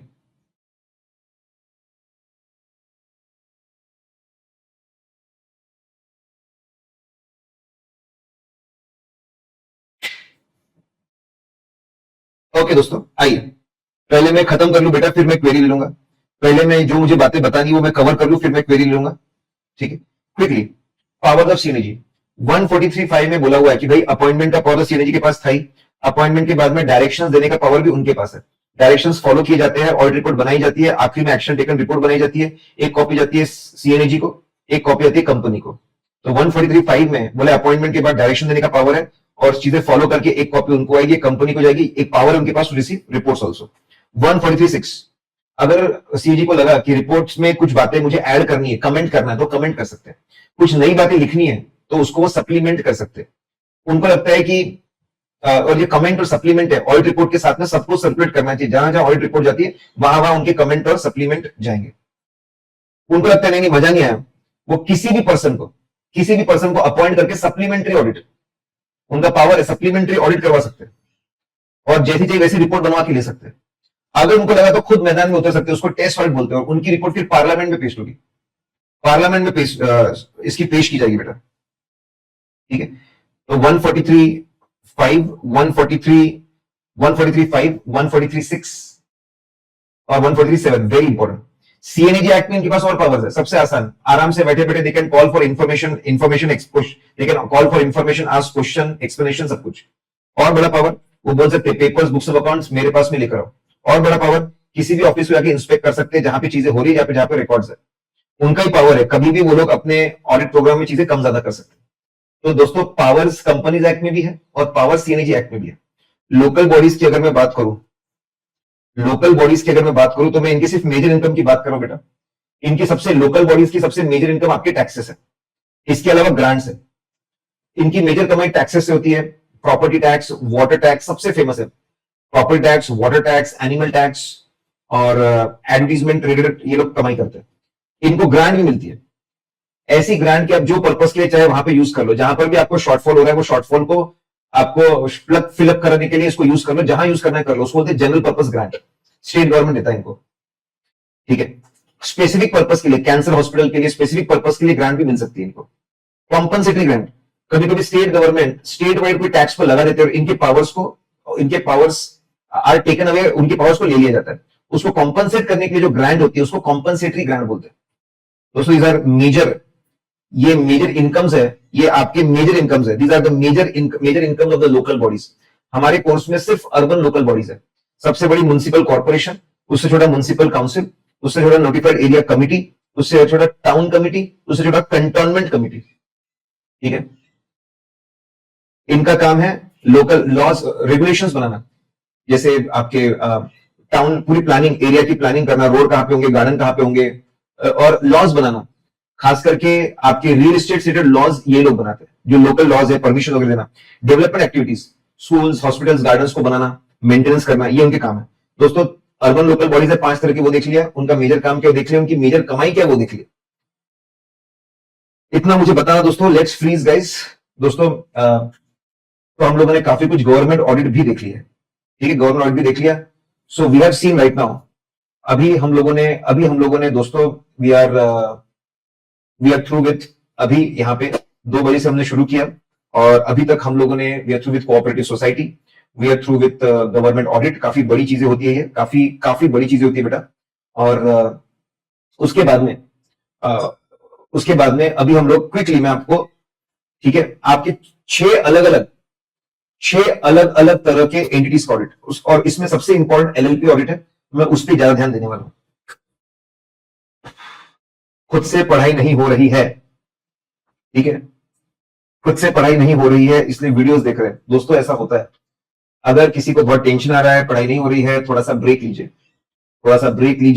15-20 मिनट का मेडिटेशन 15-20 मिनट का मेडिटेशन करिए, डीप ब्रीदिंग करिए और माइंडफुल वर्किंग, एकदम स्लो पढ़ना शुरू करिए, एकदम स्लो पढ़ना शुरू करिए।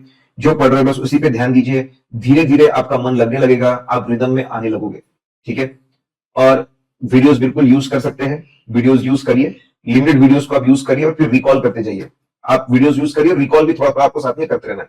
एक ही प्रिंसिपल है भाई, परेशान मत होइए, पुराना जोड़ते जाओ नया समेट, ठीक है, पुराना समेटते जाओ नया जोड़ते जाओ, ठीक है ना।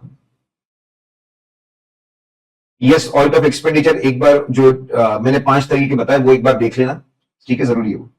मैंने A category, B category, C category पूरे मार्क करके रखा है। जो डिस्क्रिप्शन में चार्ट बुक दी है, डिस्क्रिप्शन में चार्ट बुक दी है, वहां पे मैंने सब कुछ मार्क करके रखा है।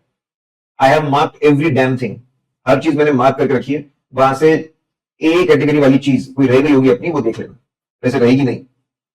आइए दोस्तों, अब यहां पे आपके 6 तरह के एंटिटीज की इन्होंने बात की है। बच्चे का बर्थ होता है तो ऑडिट ऑफ हॉस्पिटल, फिर वो स्कूल जाता है तो ऑडिट ऑफ एजुकेशन इंस्टीट्यूशन है, फिर वो और बड़ा होता है तो रेस्टोरेंट्स में जाता है कुछ खाने पीने के लिए, ठीक है, तो ऑडिट ऑफ होटल्स है। फिर वो सिनेमा आता है, ऑडिट ऑफ सिनेमा है। और बड़ा होता है वो क्लब्स जाता है तो ऑडिट ऑफ क्लब्स है। और फिर बाद में जब बूढ़ा होता है तो चैरिटी के बारे में सोचता है तो ऑडिट ऑफ एनजीओ है, ठीक है। 6 तरह के एंटिटीज का ऑडिट यहां पे कवर्ड है। अब मैं आपको इसका गुरु मंत्र दे रहा हूं। हमने बराबर उसको कैसे एनालाइज करके रखा है, मेजर इनकम्स, मेजर एक्सपेंसेस। सबसे पहले उसके भी पहले, क्या लॉ या इंटरनल कंट्रोल से कोई स्पेशल बात है क्या, कि भाई इनको कोई लॉ लगता है क्या स्पेशल, इंटरनल कंट्रोल्स में किसी कोई खास कंट्रोल है क्या, उसकी बात की है। फिर मेजर इनकम्स की बात की है, मेजर एक्सपेंस की बात की है, मेजर एक्सपेंस की बात की है, और अदर मेजर एक्सपेंस की बात, फिर एसेट्स की बात की और अदर्स। हमने 6 के 6 एंटिटीज को 5 हेडिंग्स में बांटा है और बहुत सिंपल बनाया, ठीक है, बहुत सिंपल बनाया। एक बार ओवरव्यू आप कर सकते हैं, you can have a fast overview, ठीक है। इसमें सबसे इंपॉर्टेंट जो है वो मेजर इनकम्स है, सबसे इंपॉर्टेंट है मेजर इनकम्स, क्योंकि हर एंटिटी की इनकम अलग अलग होती है। बाकी सारे पॉइंट लगभग से एक जैसे। अगर आपने मेजर इनकम्स एक बार देख ली, वो भी कॉमन सेंस से आता है ना भाई, कॉमन सेंस से आता है। जैसे यहां पे मैं हॉस्पिटल की बात करता हूं, सबसे मेजर इनकम क्या है, पेशेंट से जो फीस मिलती है वो मेजर इनकम है, वो मेजर इनकम है फीस। अब फीस की आप बात कैसे करेंगे दोस्तों, एकदम सिंपल है। आपके जितनी भी फीस दिख रही है इनकम स्टेटमेंट में, उसको फीस रजिस्टर से मैच कर लो। फीस रजिस्टर में बिल्स होंगे, रैंडमली कुछ बिल सिलेक्ट कर लो। आप देखो कि जो चार्जेस है, रूम चार्जेस, वो बराबर रूम चार्जेस है ना, डॉक्टर के चार्जेस बराबर है ना, मेडिकल टेस्ट के चार्जेस बराबर है ना, दवाइयों के चार्जेस बराबर है ना, हो गया। मेरे दिमाग में कैसे चल रहा है, फ्लो चल रहा है कि भाई यहां पे फीस दिख रही है, इसको रजिस्टर से मैच करूंगा, इसको रजिस्टर से हम लोग मैच करेंगे, will match with the register, correct. और फिर उसके रजिस्टर में से बिल मिलेंगे, वहां से मैच करेंगे और उसको कैश बैंक से मैच करेंगे, एंड सो ऑन दोस्तों। तो आप एक सिंपल सा रूल, तो पहले सबसे बड़ी कमाई फीस की है तो उसकी बात कर लो। सब्सक्रिप्शन है, रेगुलरली कुछ मेंबर इनको पैसे देते हैं, उसकी बात है। सब्सक्रिप्शन को सब्सक्रिप्शन रजिस्टर से मैच कर लो। मेंबर्स पूरे आए ना, सही तरीके से उनसे कलेक्शन हो रहा है ना, वो चेक कर लो। लेगसीज और डोनेशन, सबसे ज्यादा पैसा मिलता है फीस का, फिर मिलता है सब्सक्रिप्शन का, फिर मिलता है लेगसीज का, इसके बाद में और पैसा मिलता है ग्रांट्स का, ठीक है, ग्रांट और टीडीएस का। फिर इनकम फ्रॉम इन्वेस्टमेंट, फिर आपका इनकम फ्रॉम इन्वेस्टमेंट और कैश कलेक्शन। दोस्तों ये major incomes, let's freeze guys, बस इतना ही मैं बताना चाहता हूं। 6 तरह के एंटिटीज है, मेजर इनकम सबसे इंपॉर्टेंट है। कॉमन सेंस से सोचोगे ना कि पैसा कहां से आता है उसके बारे में सोचो, पैसा कहां से आ रहा है उसके बारे में सोचो। और अगर चेक करने की बात है, ये सिंपल इतना सोच लो, सिंपल इतना, 2 तरीके सोचने के आपको बता रहा हूं। पीएनएल से रिवर्स सोच लो, बातें मिल जाएगी, या फिर ये सिस्टमैटिकली कैसे हुए होंगे स्टेप बाय स्टेप, उसके बारे में सोच लो। चेक करने की बातें आपको मिल जाएगी कि भाई पेशेंट आया होगा, पहले उसको एडमिट किया होगा, तब क्या डॉक्यूमेंट बना होगा, फिर उसका टेस्ट हुए होंगे, फिर उसका बिल बना होगा, ठीक है, फिर उसके पैसे आए होंगे, रजिस्टर में एंट्री होगी, फिर अकाउंट्स में गया होगा। रिवर्स सोचो, ये पहले फर्स्ट टू लास्ट सोचो, लास्ट टू फर्स्ट सोचो, आपको क्या डॉक्यूमेंट से मिल जाएंगे। लेट्स फ्रीज 6 तरह की एंटिटीज, सबसे important major income, common sense income मिल जाएगी। चेक कैसे करना अगर आपको सोचना है, just imagine either from start till end या फिर एंड से फर्स्ट तक, ऐसा आप इमेजिन करो, प्यारा लिख दोगे आप। बहुत मैजिक ट्रिक बता रहा हूं, इसको बराबर अगर आपने इंप्लीमेंट किया ना तो आपको इसके अच्छे खासे मार्क्स मिल जाएंगे बहुत कम एफर्ट्स में। अब इस चैप्टर में सबसे इंपॉर्टेंट आपका एलएलपी ऑडिट है। इस चैप्टर में आपका सबसे इंपॉर्टेंट है आपका एलएलपी ऑडिट। एलएलपी ऑडिट में बेटा सवाल पूछ सकते हैं, आइए।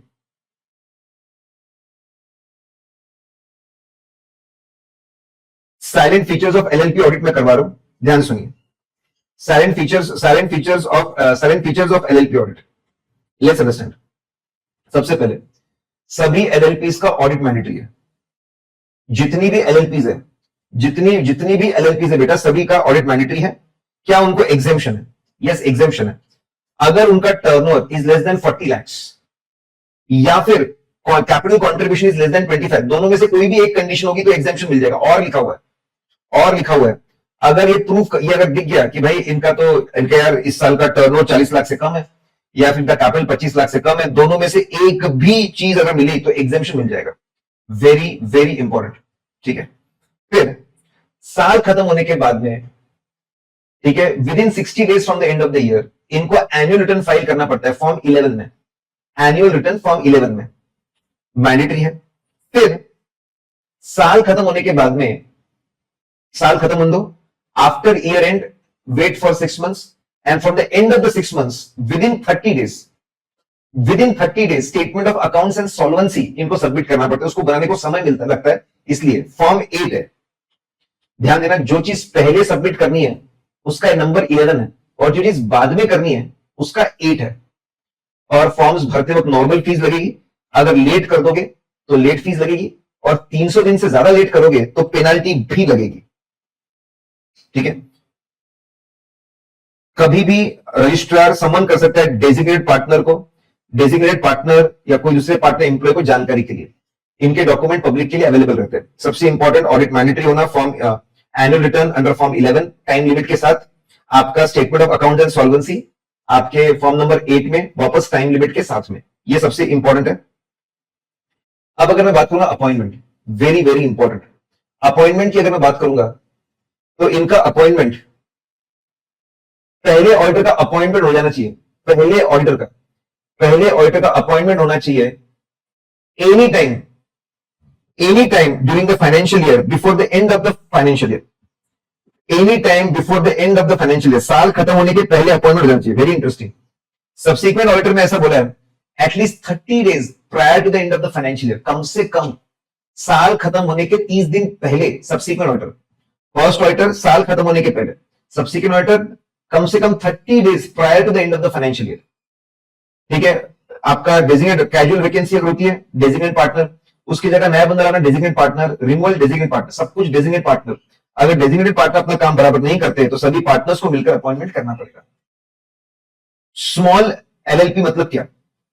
कंट्रीब्यूशन नॉट एक्सीडिंग 25 lakhs, ठीक है। एंड यहां पे एंड है, वहां पे एग्जेम्पशन में और एंड है। And turnover is not exceeding 40 lakhs। अरे भाई, कैपिटल के हिसाब से भी छोटे हो और टर्नओवर के हिसाब से भी छोटे हो तो बहुत ही छोटे हो गए, इनको ऑटोमेटिकली ऑडिट से एग्जेम्पशन मिल जाएगा। इनका कंट्रीब्यूशन भी कम है, इनका टर्नओवर, ये लिमिट अगर चाहे तो गवर्नमेंट बढ़ा सकता है। कंट्रीब्यूशन की लिमिट बढ़ा सकता है 5 करोड़ तक और टर्नओवर की बढ़ा सकता है 50 करोड़ तक, ठीक है। Very very very important. Last thing and then we go to bank audit. दोस्तों, हायर परचेस और लीज, ठीक है।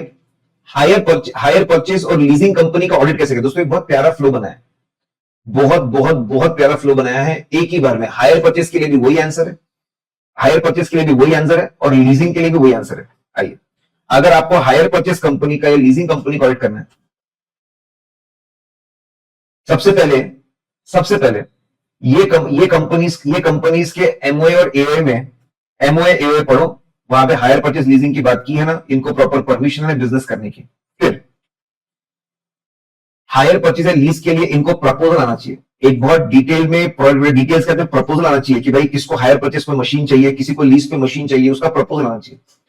प्रपोजल आने के बाद में उसका क्रेडिट वर्दीनेस चेक करो, क्या सही में सामने वाले के पास ताकत है आपके हायर परचेज और लीज पेमेंट्स करने की ताकत है, क्रेडिट वर्दीनेस है क्या। बोर्ड ऑफ डायरेक्टर सभी चीजों को देखेंगे और अप्रूव करेंगे। फिर अग्रीमेंट बनेगा, हायर परचेज लीज अग्रीमेंट, उसमें लिखा रहेगा कौन से एसेट को दिया जा रहा है, कितने साल का है, cash price, hire purchase price, instalment, lease सब बताया जाएगा। अग्रीमेंट बनने के बाद में एसेट को परचेज करेंगे, लोग परचेज करेंगे, सामने वाले के जो सामने वाला है लीजी जो है वहां पर जाके इसको इंस्टॉल करेंगे, उसका इंश्योरेंस करवाएंगे, उसका इंस्पेक्शन वैल्यूएशन कराएंगे, भाई सब बराबर हो गया ना, ठीक है। ये करवाएंगे भाई, क्योंकि पूरा पैसा उसकी जिस एसेट के लिए भाई कल कुछ प्रॉब्लम हो गया, एसेट को कुछ प्रॉब्लम हो गया तो भाई इंश्योरेंस कंपनी से पैसे मिल जाएंगे, इंश्योरेंस, इंस्पेक्शन, वैल्यूएशन सब करवा लो। Lease payments, regularly lease payments आएंगे, उसकी अकाउंटिंग होगी एज पर AS 19, थोड़ा इनकम, थोड़ा रिकवरी, और आखिर में कंफर्मेशन लो सही में ये चीजें बराबर चल रही है। दोस्तों आइए, पहले सबसे पहले MOA ने परमिशन देना, फिर प्रपोजल्स आना, फिर क्रेडिट वर्दीनेस चेक होना, फिर बोर्ड का अप्रूवल मिलना, फिर अग्रीमेंट बनना, अग्रीमेंट बनने के बाद एसेट खरीदना, उसका इंस्टॉलेशन होना, इंश्योरेंस होना, इंस्पेक्शन, वैल्यूएशन होना, लीज पेमेंट की रिकवरी होते जाना, उसकी अकाउंटिंग होना, आखिर में कंफर्म करना सही में इतना आउटस्टैंडिंग बैलेंस है ना, सही में ऐसा एसेट है ना। दोस्तों ये कॉमन आंसर है, लगभग वैसा का वैसा ही है, ज्यादा लोअर मत दोस्तों, फ्री फ्लोइंग है। बस मुझे इतना उसके अंदर बताना था दोस्तों। 20 मार्क के लिए है चैप्टर नंबर 9, चैप्टर नंबर 9 और चैप्टर नंबर 10। आपका चैप्टर नंबर 9 और आपका चैप्टर नंबर 10 आपका 20 मार्क के लिए बेटा, ठीक है। ये अभी हमारा तीसरा सेशन चल रहा है, थर्ड सेशन हमारा चल रहा है।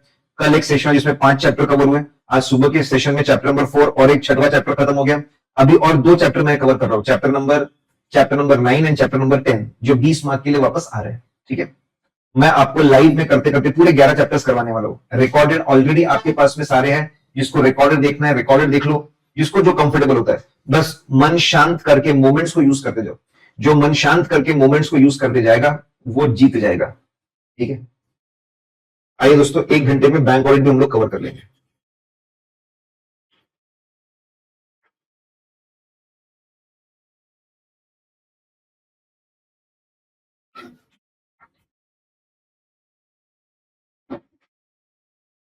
फिर 6 बजे दोस्तों हमारा सेशन है, 6 o'clock we have session, 6 o'clock we have session for chapter number 5, audit of item of financial statement, audit of item of financial statement, और audit of item of financial statement, और उसके साथ में फिर ऑडिट रिपोर्ट का session है, ठीक है। तो it's a busy day for you guys, it's a busy day for me also, मेरे लिए भी बिजी डे है। जहां तक बेटा मैं कॉन्सेप्ट्स को, नॉलेज को तुम्हारे को मैं शेयर कर सकता हूं, तुम्हारे दिमाग में भर सकता हूं, कम से कम समय में मैं करता जाऊंगा बेटा, ठीक है। ओके, आइए नाउ मैं अगर बैंक ऑडिट की बात करूं, बेटा, आइए, बहुत सिंपल सी बात दी है। सभी बैंक्स को बैंकिंग रेगुलेशन एक्ट लगता है, और वहां पर ऐसा बोला हुआ है कि बैंक्स को अपने फाइनेंशियल स्टेटमेंट बनाने पड़ेंगे बैंकिंग रेगुलेशन एक्ट के 3rd शेड्यूल के हिसाब से। उसमें फॉर्म ए है फॉर बैलेंस शीट और फॉर्म बी है फॉर P&L। फॉर्म ए है फॉर बैलेंस शीट और फॉर्म बी है फॉर P&L, ठीक है। तो इस फॉर्मेट में चीजों को बनाना पड़ेगा। तो फॉर्मेट दिया है, अकाउंटिंग करनी पड़ेगी एज पर अकाउंटिंग स्टैंडर्ड्स, वो अकाउंटिंग स्टैंडर्ड जो अप्रूव है under section 133 of the companies act. ASC लगता है अभी उनको, इंडियस नहीं लगा अभी तक इनको, ठीक है। तो बेसिक अकाउंटिंग होगी एज पर अकाउंटिंग स्टैंडर्ड्स, और फाइनेंशियल स्टेटमेंट बनेंगे सेक्शन 21 और 2 में लिखी हुई है बात कि 3rd शेड्यूल फॉलो करो, और 3rd शेड्यूल का फॉर्म और फॉर्म भी बोला हुआ है। तो सभी बैंक्स को, सभी SBI सबसे बड़ी, उसे नेशनलाइज बैंक, सबको ये फॉलो करना पड़ता है, इंपॉर्टेंट है। ऑडिट मैंडेटरी है, और कौन करेगा ऑडिट? जो बंदा क्वालिफाइड है to do audit as per companies act, वो बंदा ऑडिट करेगा, वो बंदा बेटा ऑडिट करेगा, वो बंदा ऑडिट करेगा एज पर वो बंदा ऑडिट करेगा बैंक का इन बैंकिंग रेगुलेशन। तो हमने बैंक ऑडिट में फाइनेंशियल स्टेटमेंट के फॉर्मेट की बात कर ली, ऑडिट की बात कर ली। आइए दोस्तों, इसको पढ़ने का तरीका है अपॉइंटमेंट और रेम्यूनरेशन। वर्टिकल पढ़ना है, सबसे बड़ा एसबीआई और उसकी सब्सिडरी, उससे छोटा नेशनलाइज बैंक, ठीक है।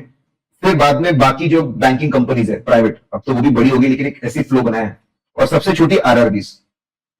चार तरह की एंटिटीज है। सबसे बड़ी बैंक का ऑडिटर अपॉइंटमेंट कौन करेगा? CNAG in consultation with CG. SBI का ऑडिटर अपॉइंट करेंगे CNAG in consultation with CG. Subsidies बहुत छोटी मोटी है, एसबीआई खुद कर लेगी। नेशनलाइज बैंक्स में क्या होगा? नेशनलाइज बैंक को बोर्ड ऑफ डायरेक्टर्स चलाते हैं and board of directors are appointed by central government. तो बोर्ड ऑफ डायरेक्टर्स ही अपॉइंट करेंगे, आरबीआई से प्रायर अप्रूवल लेना पड़ेगा। राइट, कम से कम 2 लोग इन्वॉल्व है हर जगह पे, ठीक है। बैंकिंग कंपनीज जो है उसमें कौन करेगा? बैंकिंग कंपनी में तो हम जानते हैं शेयर होल्डर्स विल अपॉइंट, लेकिन वापस प्रायर अप्रूवल लेना पड़ेगा आरबीआई का। आरआरबी में आरआरबी खुद करता है with approval of central government. तो देखो मिनिमम 2 लोग इन्वॉल्व है। लेट्स प्लीज, एसबीआई सबसे बड़ी बैंक का सबसे बड़ा ऑडिटर इन्वॉल्व रहेगा CNAG in consultation with CG. Permission नहीं, सीएनएजी बहुत बड़ा आदमी है इसलिए कंसल्टेशन, सब्सिडी छोटा मोटा एसबीआई देख लेंगे। Nationalise banks board of directors with prior approval of RBI. Banking companies share holders with prior approval of RBI. RRB छोटा मोटा है, आरआरबी खुद ही अपॉइंट कर लेंगे with approval of CG. Remuneration की बात करें तो आरबीआई को सबसे ज्यादा समझता है, तो पहले 3 एसबीआई, उसकी सब्सिडीज और नेशनलाइज बैंक, आरबीआई खुद तय करेगा इन consultation with CG. Banking companies में सेक्शन 42 के हिसाब से चलेगा, और आरआरबी में वापस आरआरबी खुद अपॉइंट करेंगे with approval of CG, same चीज, ठीक है।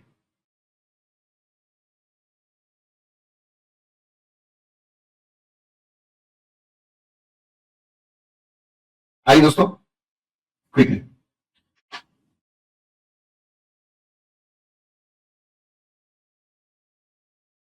2 मिनट का ब्रेक लीजिए, सिर्फ 2 मिनट, 2 मिनट का ब्रेक, 2 मिनट ब्रेक।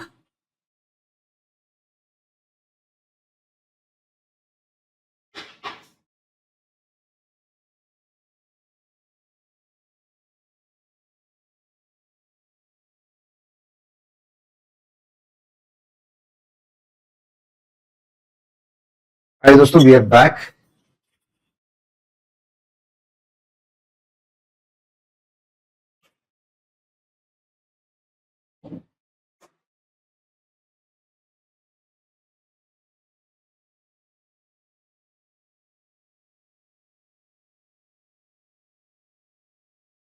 नाउ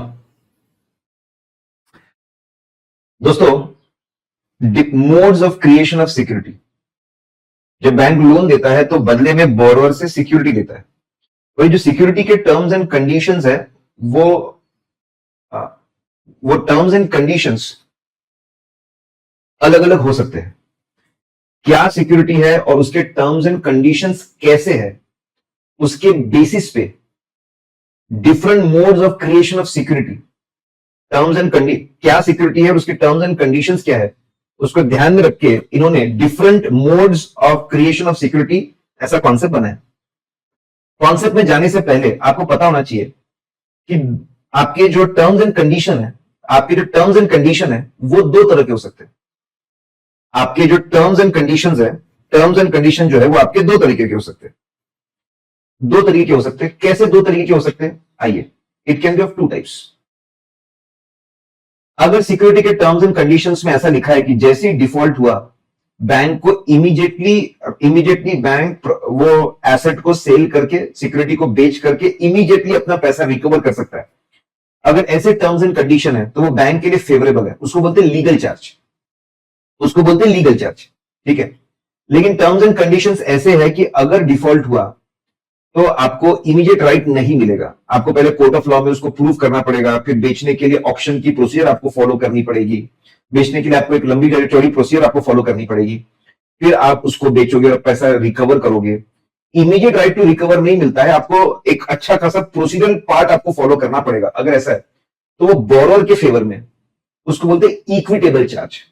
तो टर्म्स एंड कंडीशन दोनों हो सकती है, लीगल चार्ज वाली टर्म्स एंड कंडीशन भी हो सकती है जो बैंक के फेवर में, इक्विटेबल चार्ज वाले टर्म्स एंड कंडीशन भी हो सकते हैं जो बोरर के फेवर में, ठीक है। आइए, सबसे पहला, अगर लोन दिया है और बदले में इमूवेबल प्रॉपर्टी मतलब लैंड एंड बिल्डिंग अगर मिली एज ए सिक्योरिटी तो उसको मॉर्गेज लोन बोलते हैं। Then that is called as mortgage loan. आपका जो मॉर्गेज लोन होता है, वो मॉर्गेज लोन आपका 2 तरीके का हो सकता है। It can be 2 types. पहला रजिस्टर्ड मॉर्गेज और फिर इक्विटेबल मॉर्गेज। क्या होता है ये? अगर आपने लोन दिया है, आपने लोन दिया है, अगर आपने ऐसा बोला है कि भाई साहब आपका लोन अग्रीमेंट तो बनेगा ही, लोन अग्रीमेंट के साथ साथ में बैंक बोलता है अलग से एक लीगल डॉक्यूमेंट बनेगा, मॉर्गेज डीड। मॉर्गेज डीड, और ये मॉर्गेज डीड जाके रजिस्टर होगी, ठीक है, सब रजिस्टर्ड प्रॉपर्टी, जो सब रजिस्टर्ड प्रॉपर्टी है वहां पे जाके इसको रजिस्टर करवाया जाएगा, ताकि अगर डिफॉल्ट हुआ तो ये बात पहले से हमने रजिस्टर को बता के रखी थी और इमीडिएट राइट टू सेल हो जाए। उसको रजिस्टर्ड मॉर्गेज बोलते हैं। Cooperative banks generally registered mortgage से ही लोन देती है। And this an example of legal charge, क्योंकि यहां पे immediate right to sell asset मिल रहा है, ये बैंक के फेवर में। और एक मॉर्गेज होता है इक्विटेबल मॉर्गेज। इक्विटेबल मॉर्गेज में क्या होता है? सिंपल एक लोन अग्रीमेंट बोलता है रहता है, उसमें लिखा रहता है that land and building is given as a security, और कोई अलग से मॉर्गेज डीड नहीं बनती, कोई रजिस्टर के पास जाके रजिस्टर नहीं करना पड़ता है। बस प्रॉपर्टी के जो ओरिजिनल डॉक्यूमेंट्स है, प्रॉपर्टी के जो ओरिजिनल डॉक्यूमेंट्स है वो बैंक को हैंड ओवर कर देते हैं कि भैया ओरिजिनल डॉक्यूमेंट आपके पास रखो, ठीक है, सिक्योरिटी के लिए। इस केस में अगर डिफॉल्ट होता है तो इमीडिएट राइट टू सेल नहीं मिलता, एक प्रोसीजर आपको फॉलो करके चलना पड़ेगा, कोर्ट अथॉरिटीज के पास जाकर आप उसको शुरू करते हो और फिर आप प्रॉपर्टी को बेचते हो। तो ये बोरर के लिए फायदेमंद है, उसको इक्विटेबल चार्ज बोलते हैं। लेट्स फ्रीज गाइस, तो लैंड बिल्डिंग मिलेगी, उसके बेस पे लोन दिया तो मॉर्गेज। उसमें एक मॉर्गेज होता है रजिस्टर्ड मॉर्गेज, जहां पे सेल डीड को रजिस्टर करवाया जाता है, सॉरी मॉर्गेज डीड को रजिस्टर करवाया जाता है। और दूसरा होता है आपका इक्विटेबल मॉर्गेज। दूसरा होता है आपका इक्विटेबल मॉर्गेज, और इक्विटेबल मॉर्गेज के अंदर सिर्फ ओरिजिनल प्रॉपर्टी के डॉक्यूमेंट्स होते हैं। आगे अगर हम मूवेबल सिक्योरिटी की बात करें, जैसे प्लेज, मूवेबल सिक्योरिटी की बात करें जैसे प्लेज और हाइपोथिकेशन। जब स्टॉक रहता है, वो स्टॉक अगर सामने वाले अगर हमको ये पूरे चैप्टर में बैंक के पॉइंट ऑफ व्यू से लिखना है। अगर स्टॉक, मूवेबल प्रॉपर्टी स्टॉक अगर बैंक के कस्टडी में है, फिजिकल पोजीशन बैंक का है, फिजिकल पोजीशन बैंक का है, माना ओनर अभी भी बोरर है लेकिन फिजिकल पोजीशन हमारे पास में है, अगर ऐसा है, ताकि अगर डिफॉल्ट हो तो इमीडिएटली बेच के पैसे वसूल कर ले, तो दोस्तों उसको प्लेज बोलते हैं, and it is an example of legal charge. लेकिन अगर स्टॉक, मूवेबल प्रॉपर्टी, अभी भी स्टॉक, मूवेबल प्रॉपर्टी बोरोअर के पास रखी हुई है, अगर डिफॉल्ट हुआ तो इमीडिएट राइट टू सेल नहीं मिलेगा, पहले अपने कस्टडी में लाना पड़ेगा, फिर उसको बेच सकते हैं, उसको हाइपोथिकेशन बोलते हैं। That is an example of equitable charge. तो इमूवेबल प्रॉपर्टी में आपका रजिस्टर्ड मॉर्गेज और आपका इक्विटेबल मॉर्गेज है, मूवेबल में आपका प्लेज और हाइपोथिकेशन है। एक एग्जांपल है लीगल चार्ज का, एक एग्जांपल है इक्विटेबल चार्ज का। अब इमूवेबल में 2 हो गए, मूवेबल में 2 हो गए। अब अदर्स में इसके अलावा कुछ और चीजें, उसमें 3 पॉइंट है दोस्तों, आइए उसमें 3 पॉइंट है। लेट्स अंडरस्टैंड ये 3 पॉइंट क्या है। पहले असाइनमेंट। अगर सामने वाला बोरोअर बोलता है कि I am transferring my right to recover money, debt recoverable, मेरे पास राइट है कुछ पैसे रिसीव करने का, रिकवर करने का, वो राइट मैं आपके फेवर में ट्रांसफर कर रहा हूं, ठीक है। अगर डिफॉल्ट किया तो वो डेट के पैसे डायरेक्टली आपको मिलेंगे, उसको असाइनमेंट बोलते हैं। अब इन्होंने बोला है कि अगर आप बोरोअर से ऐसा कोई असाइनमेंट ले रहे हो, ये सिर्फ एक्शनेबल क्लेम का होना चाहिए। एक्शनेबल क्लेम मतलब जिसमें immediate recovery of the immediate right to recover money है। Actionable claims, for example debtor से पैसे लेना है, इंश्योरेंस कंपनी से क्लेम लेना है, प्रोविडेंट फंड से क्लेम लेना है, ठीक है, तो ये immediate right to recover money है। तो अगर बोरोअर के पास में एक्शनेबल क्लेम है, immediate right to recover money है, वो बैंक को दे सकता है एज अ मॉर्गेज, वो दे सकता है एज असाइनमेंट। लेकिन ध्यान रहे, अगर बोरोअर के पास में, बोरोअर ने आगे मॉर्गेज लोन दिया है, ठीक है, मॉर्गेज लोन या फिर प्लेज हाइपोथिकेशन किया है, तो बोरोअर ने थर्ड पार्टीज को ऐसा पैसे बांट के रखे, ठीक है। ऐसे चीजों में, ऐसे रिकवरेबल में पैसा विड्रॉ करना बहुत मुश्किल होता है, इसमें पैसा विड्रॉ करना बहुत मुश्किल होता है। तो बेसिकली मॉर्गेज, प्लेज, हाइपोथिकेशन वाली चीजें, उसका जो राइट टू रिकवर है वो आप असाइनमेंट में बैंक को नहीं दे सकते, ठीक है। तो असाइनमेंट सिर्फ एक्शनेबल क्लेम्स का होगा, जहां पे immediate right to recover money है। अगर बोरोअर के पास में राइट टू रिकवर है, मॉर्गेज में राइट टू रिकवर है, प्लेज में, हाइपोथिकेशन में, वो राइट टू रिकवर असाइनमेंट में ट्रांसफर नहीं कर सकते, can not do that. Set off, अगर हम बैंक को बोलते हैं अगर मैंने पैसे नहीं दिए तो मेरा लोन और मेरी जो डिपॉजिट है तुम्हारे बैंक में उसको सेट ऑफ कर लेना, उसको हम बोलते हैं it's a security in the form of set off. अगर बैंक के पास में सिर्फ लीन, राइट टू लीन है, फिजिकल पोजीशन अपने पास रखने का, राइट टू सेल नहीं है, उसको लीन बोलते हैं हम लोग। लेट्स रीड गाइस, सिक्योरिटी को क्रिएट करने के अलग अलग तरीके हैं। इमूवेबल प्रॉपर्टी में 2, मूवेबल में 2, अदर में 3, इतना आपको याद रहना चाहिए, ठीक है दोस्तों। मैं जानता हूं कि बैंक ऑडिट काफी बड़ा होता है, मैं जानता हूं कि बैंक ऑडिट काफी बड़ा होता है और बहुत सारे चैलेंजेस ये क्रिएट करता है, लेकिन फिर भी कम से कम समय में बेस्ट से बेस्ट चीजें अपन लोग कवर करने की पूरी कोशिश करेंगे बेटा। आइए, अब कोई भी एसेट नॉन परफॉर्मिंग एसेट कब बनता है? टी कैप्स करके शॉर्टकट है। अगर हमने टर्म लोन दिया है and is overdue more than 90 days, हमने टर्म लोन का पैसा दिया है और ड्यू डेट के बाद पैसा नहीं मिलता तो वो ओवरड्यू हो जाता है, इट बिकम्स ओवरड्यू। अगर term loan remains overdue more than 90 days it will become NPA. हमने सीसी, कैश क्रेडिट, सीसीओडी की फैसिलिटी दी है। सीसीओडी में एक मैक्सिमम लिमिट होती है, ये आप क्रॉस नहीं कर सकते, ठीक है। तो उसमें ऐसा लिखा हुआ है ना, आप सैंक्शन लिमिट जो इनिशियली कंप्यूट की जाती है और ड्रॉइंग लिमिट जो बाद में कंप्यूट की जाती है, दोनों भी क्रॉस नहीं कर सकते। सीसी और ओडी लिमिट में लिखा हुआ है you can not cross sanction limit and you can not cross ना आपकी सैंक्शन लिमिट क्रॉस सकती है, ना आपकी ड्रॉइंग जो लिमिट है वो क्रॉस करनी चाहिए ना।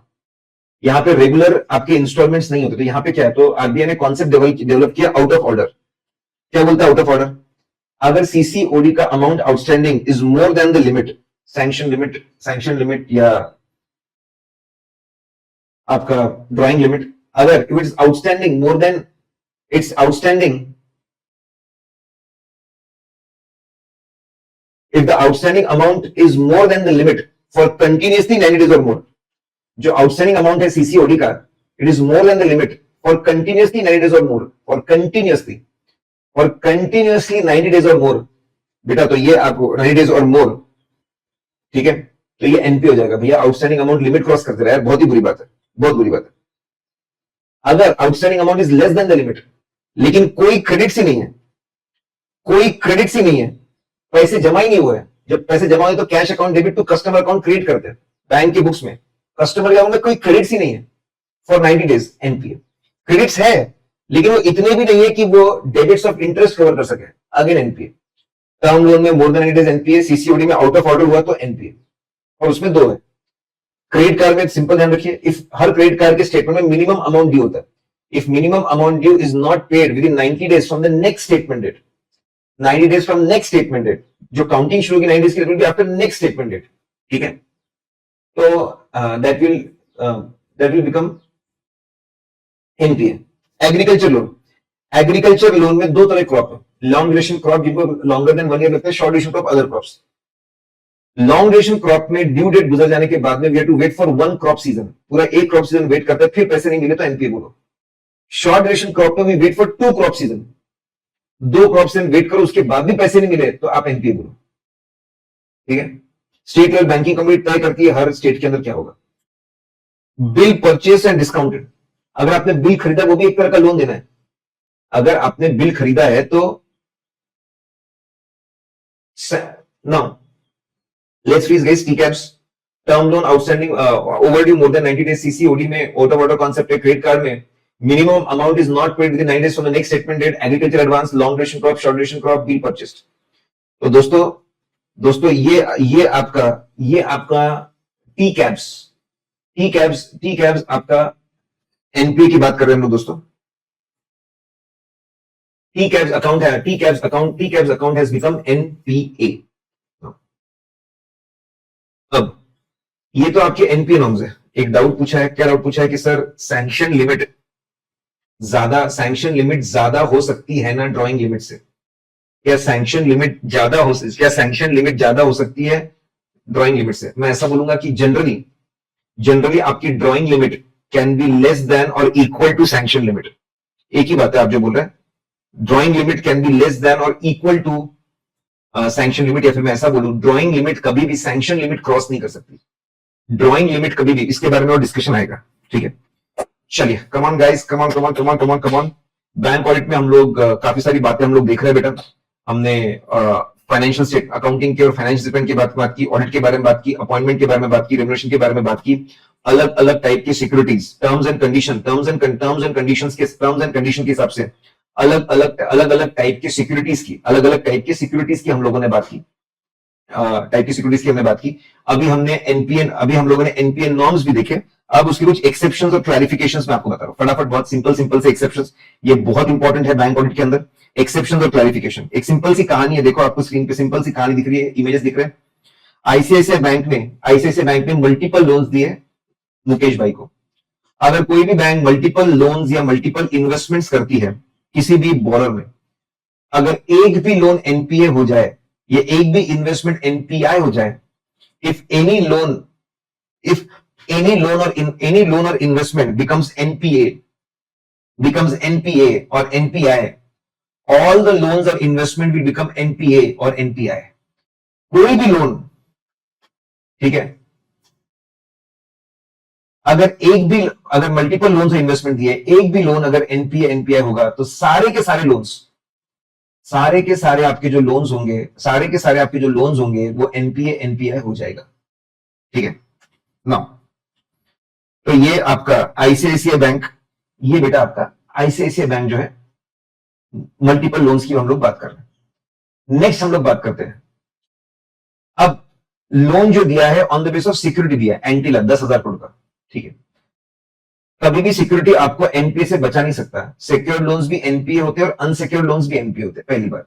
अब आगे, अगर मार्केट में बिजनेस की कंडीशंस की वजह से ऐसा दिख रहा है कि पोटेंशियल थ्रेट ऑफ रिकवरी है, बिजनेस की वजह से, भाई बिजनेस बहुत खराब चल रहा है मुकेश भाई का, पोटेंशियल थ्रेट ऑफ रिकवरी है, या फ्रॉड की वजह से पोटेंशियल थ्रेट ऑफ रिकवरी है, और उसी समय न्यूज आती है कि सिक्योरिटी की वैल्यू गिर गई, एंटीला 10,000 करोड़ था, सिक्योरिटी की वैल्यू गिर गई, erosion in value of security more than 50%, भाई सिक्योरिटी की वैल्यू गिर गई मोर देन 50%, ठीक है, मोर देन 50%, तो उसको सीधा डाउटफुल कैटेगरी में डालना पड़ता है।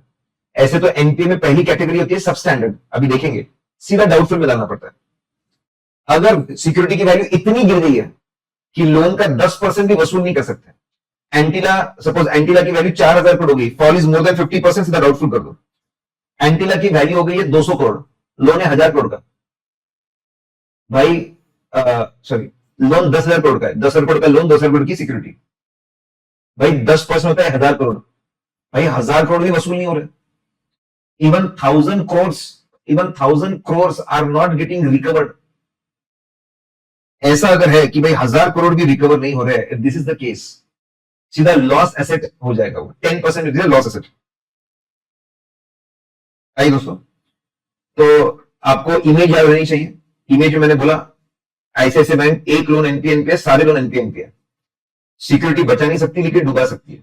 आइए, अब मुकेश भाई ने 3 चीजों के लिए लोन लिया, आपको रिफाइनरी दिख रही है, कंसोर्शियम लोन, जब 2 या ज्यादा बैंक मिलकर पैसा लगाते हैं तो उसको कंसोर्शियम लोन बोलते हैं।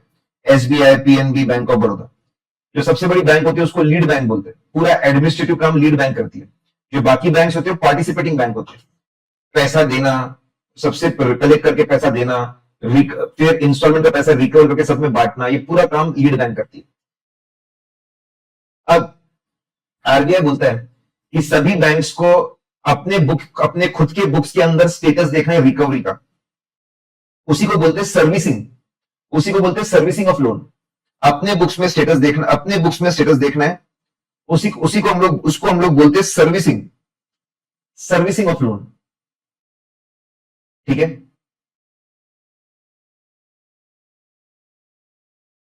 नाउ सबको अपने अपने बुक्स में स्टेटस देखना है। अगर रिकवरी हो रही है तो परफॉर्मिंग ट्रीट करो, नहीं हो रहे तो नॉन परफॉर्मिंग ट्रीट करो, मतलब टीटीएमएम, तेरा तू मेरा मैं। एसबीआई को पैसे मिल रहे लीड बैंक है, परफॉर्मिंग। पीएनबी को पैसे मिल जा रहे, परफॉर्मिंग। बैंक ऑफ बड़ौदा को अगर पैसे नहीं मिल रहे, नॉन परफॉर्मिंग। सब अपना अपना देखेंगे, अपने अपने बुक्स में आप स्टेटस देखो, उसके हिसाब से चलेंगे, ठीक है।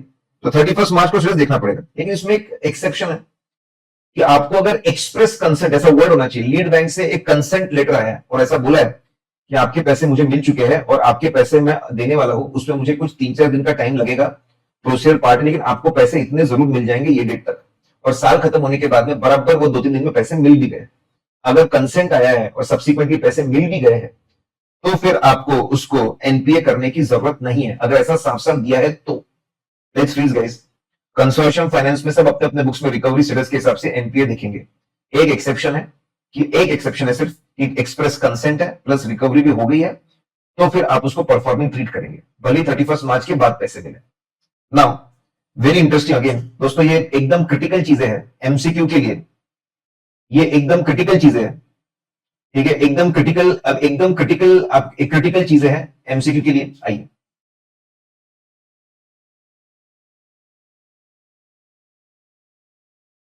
टेम्पररी डेफिशिएंसी मतलब क्या सर?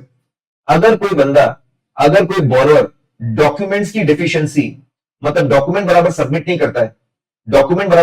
करता है, या प्रोसीजरल डेफिशिएंसी, डॉक्यूमेंट की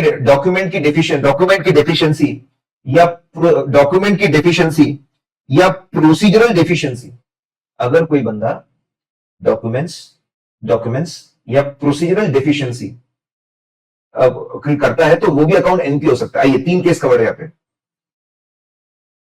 बैंक के पॉइंट से बैंक ने वर्किंग कैपिटल लोन दिया था और सामने वाले को बोला था कि रेगुलरली स्टॉक स्टेटमेंट, स्टॉक और डेटर का स्टेटमेंट होता है,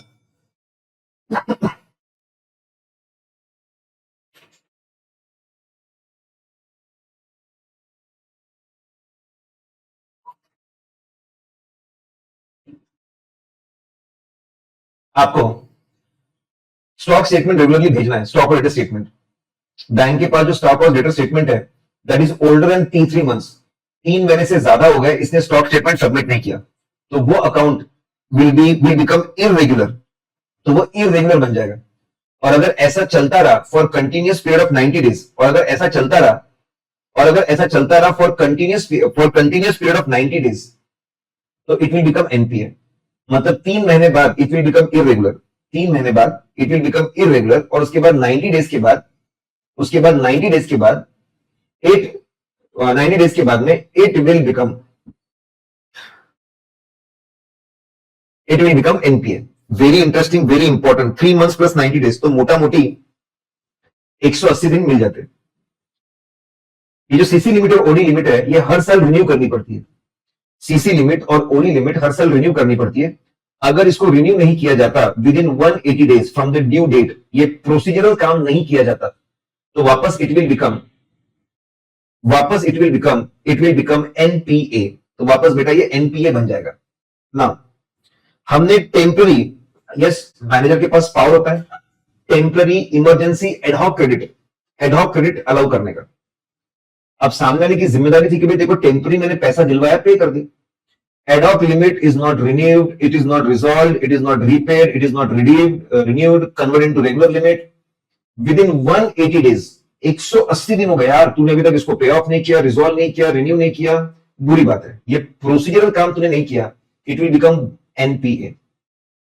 तो दोस्तों अगर स्टेटमेंट सबमिट नहीं करोगे एनपीए, ठीक है, स्टेटमेंट सबमिट नहीं करोगे एनपीए, अगर आप रिन्यूअल नहीं करोगे एनपीए, एडहॉक क्रेडिट को बराबर हैंडल नहीं करोगे एनपीए। तो कभी कभी पैसे मिल रहे होंगे भले अच्छे से, लेकिन ये प्रॉब्लम्स की वजह से भी, ये प्रॉब्लम की वजह से भी बेटा एनपीए हो सकता है। अगर आपने एग्रीकल्चर लोन दिया है और नेचुरल कैलेमिटीज आ जाती है और बैंक्स फार्मर्स की मदद करते हैं, शॉर्ट टर्म लोन को लॉन्ग टर्म कर दिया, लोन को रीशेड्यूल कर दिया, फ्रेश लोन दे दिए, मदद करते हैं, तो फिर आरबीआई बोलता है जो रीशेड्यूल टर्म्स है, डेट्स है, उसके हिसाब से आपको एनपीए की काउंटिंग करनी पड़ेगी, पहले की डेट्स को भूल जाइए। वेरी गुड भाई, तुम मदद कर रहे हो फार्मर्स को, तो हम भी तुम्हारी कुछ मदद करें ना यार, विल ऑल्सो हेल्प यू, हम भी तुमको थोड़ी बहुत मदद कर देंगे, बोलेंगे नए टर्म से एनपीए काउंटिंग शुरू करो, ठीक है। Let's freeze guys, ICICI bank से एक पॉइंट आएगा मल्टीपल लोन्स वाला, एंटीला से याद आएगा सिक्योरिटी बचा नहीं सकता, डुबा सकता है, रिफाइनेंस से काम आएगा कंसोर्शियम लोन, स्टॉक से याद आएगा 3 तरह के डेफिशिएंसीज या प्रोसीजरल डॉक्यूमेंट्री डेफिशिएंसी या प्रोसीजरल डेफिशिएंसी की याद आएगी, उसके से भी एनपी हो सकता है। फिर एग्रीकल्चर में बैंक हेल्प करेंगे फार्मर्स को, तो आरबीआई हेल्प करेगा बैंक्स को, नाउ क्विकली, रेगुलराइजेशन 31st अगर साल के एंड में जो ओवरड्यू अमाउंट था वो मिल जाता है, ओवरड्यू अमाउंट जो था वो अगर मिल जाता है, it's a really very good thing. तो उसको बोलते हैं अरे वाह, ये बेकार अकाउंट में पैसे मिल गए हमको, उसको बोलते हैं रेगुलराइजेशन।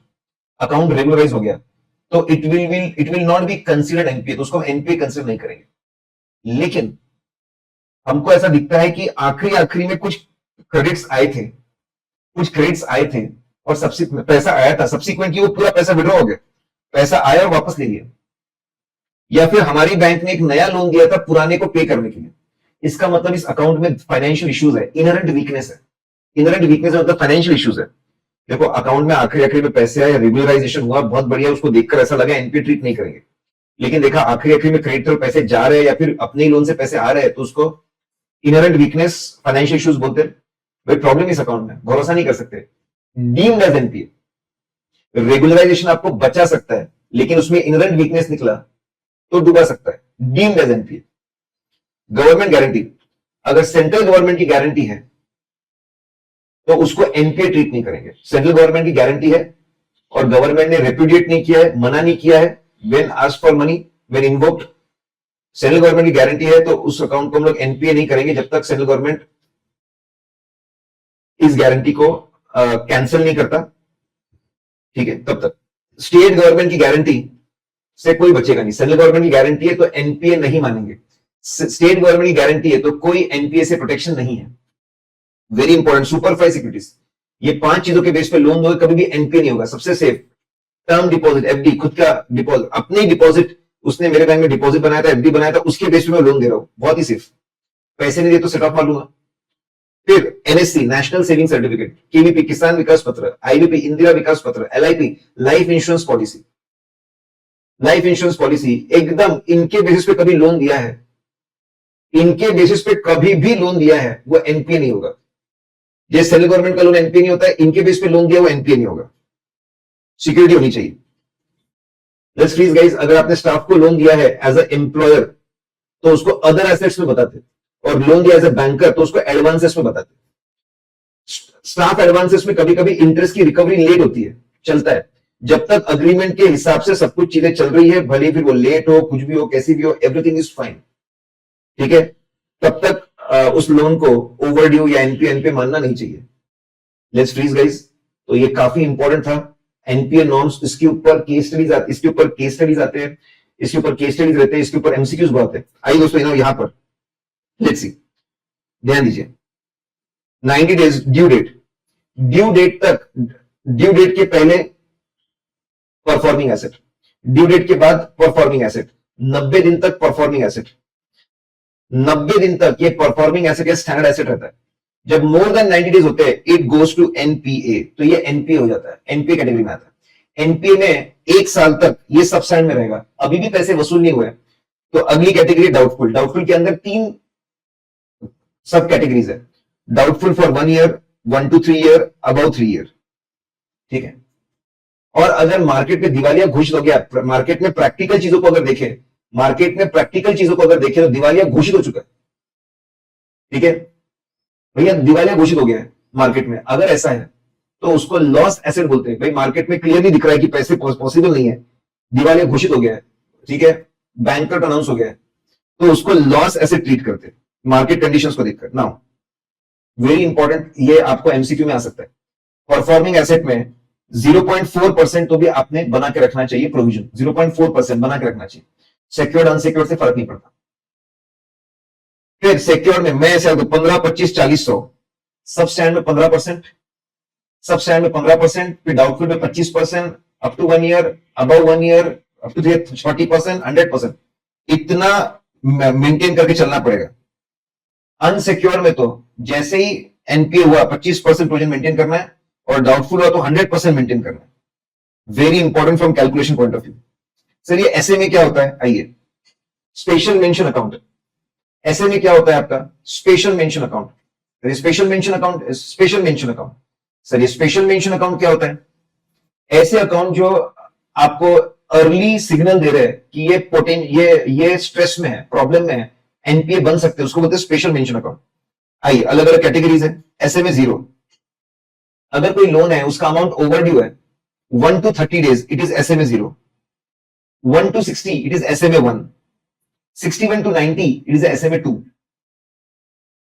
तो आपके तीन 1 to 30, 31 to 60, 61 to 90 तीन कैटेगरी है स्पेशल मेंशन अकाउंट. तो सिंपल है दोस्तों, स्पेशल मेंशन अकाउंट आपको बताते हैं कि भाई ये तो ओवरड्यू, ये अकाउंट एनपीए बन सकते हैं. तो बैंक्स ने ऐसे अकाउंट का स्पेशल ख्याल रखना चाहिए, स्पेशल मेंशन अकाउंट का. ठीक है, आइए दोस्तों यहां पे मैं क्विकली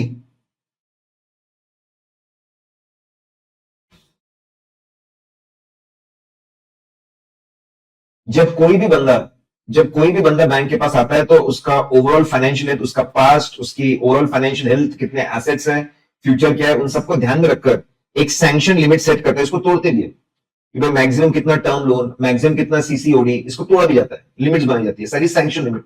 इनिशियली ओवरऑल हेल्थ के बेस पे जो लिमिट बनती है सैंक्शन लिमिट. फिर अभी जो प्रेजेंट स्टेटस है करंट एसेट्स और लायबिलिटी का, उसके बेसिस पे जो लिमिट कंप्यूट की जाती है उसको ड्रॉइंग पावर या ड्रॉइंग लिमिट बोलते हैं.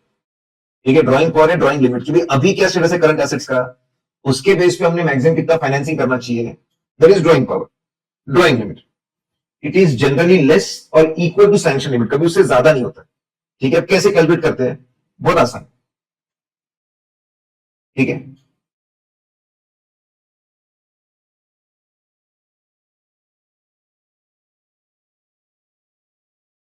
इज इक्वल टू और लेस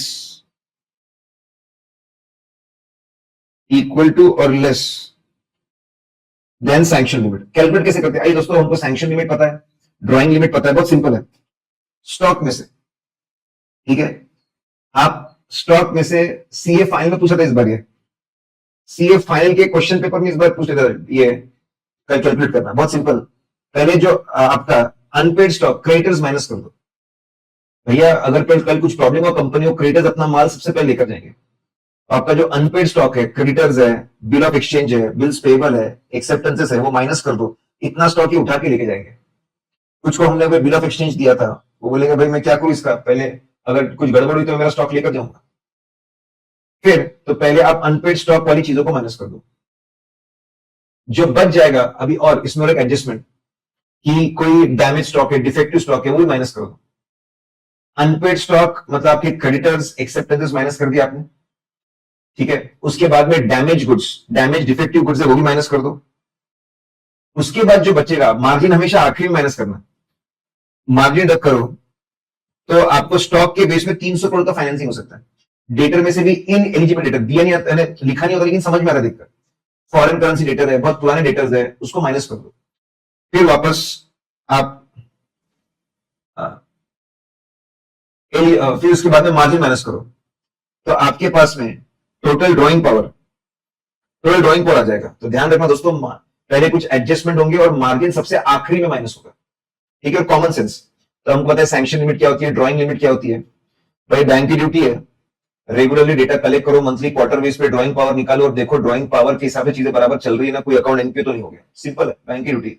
डेटा कलेक्ट करो, ड्रॉइंग पावर बराबर आपको चेक करना, डेटा कंप्लीट एक्यूरेट आया है ना, ड्रॉइंग पावर बराबर कैलकुलेट कर रहे हैं ना, अप्लाई अप्रोच बराबर अप्लाई कर रहे हैं ना.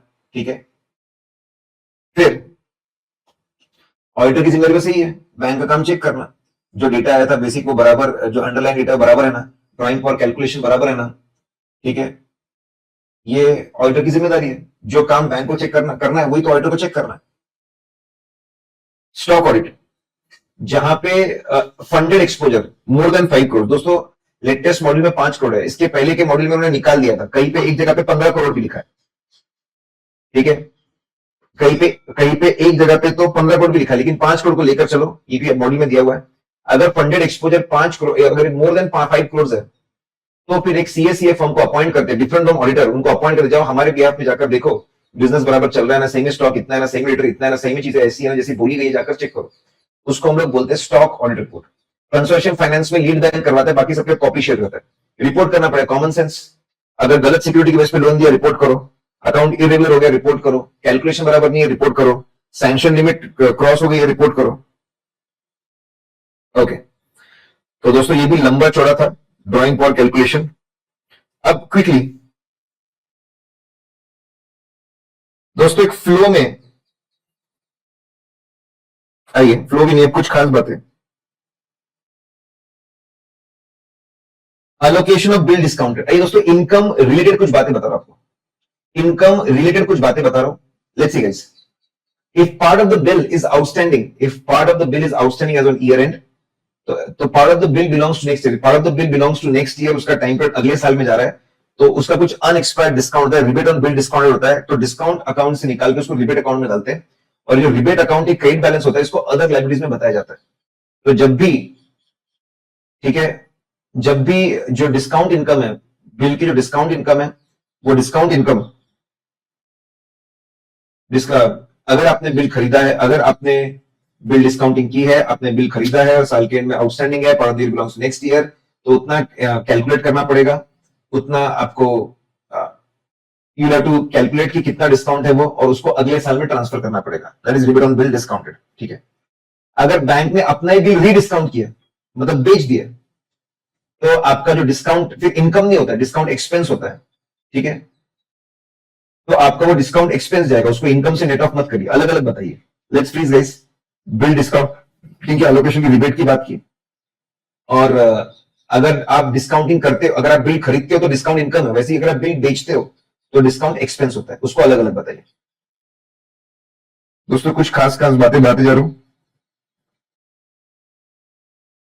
दोस्तों अगर आपने सुपर 5 अगर फाइनेंस लीज पे, फाइनेंस लीज का लोन है, यहां पर भी सेम नाम है, outstanding more than 90 days it will become NPA. अगर आपने लोन दिया है on the base of super 5 securities, FD, NSC, IBP, KVP, LIP, ठीक है दोस्तों, सभी लोन्स में जैसे ही कोई एनपीए होता है तो अक्रूवल ऑफ इनकम को बंद कर देते और कैश पे शिफ्ट हो जाते हैं, अक्रूवल कॉन्सेप्ट को बंद करके कैश पे शिफ्ट हो जाते हैं। ठीक है, लेकिन अगर आपने लोन दिया है, अगर आपने लोन दिया सुपर 5 सिक्योरिटीज में, भले ही पैसे आपको नहीं मिले, भले it is outstanding more than 90 days, एक तो एनपीए नहीं होता, और जितना to the extent of margin income अभी भी बुक करो, मतलब 100 रुपए का लोन है, 100 रुपए का लोन है, value of the security is 125, security की वैल्यू 125, जो सुपर 5 सिक्योरिटी हम बोल रहे थे, कितना एक्स्ट्रा आपके पास में 25 मार्जिन बोलते हैं उसको, 25 का मार्जिन है, to the extent of margin, जितना एक्स्ट्रा है, जितना जितना जितना एक्स्ट्रा है उतना तुम इनकम, जितना एक्स्ट्रा है उतना तुम इनकम बुक कर सकते हो, जितना भी एक्स्ट्रा है उतना तुम इनकम को बुक कर सकते हो। दोस्तों ये जो खास खास बातें, दोस्तों ऐसा है कि इंपॉर्टेंट बातें मैं आपको करवा दे रहा हूं।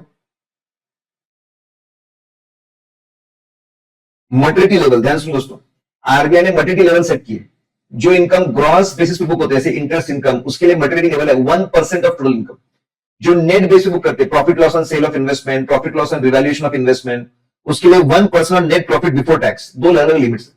अगर ये इनकम से लिमिट के नीचे, रिस्पेक्टिव इनकम रिस्पेक्टिव लिमिट्स के नीचे है, तो आप डायरेक्टली इसको रिसीट बेस पे बुक कर लो, सीधा पैसे चलेगा, डोंट क्वालिफाई द रिपोर्ट। लेकिन इससे बड़े हैं तो आपको पहले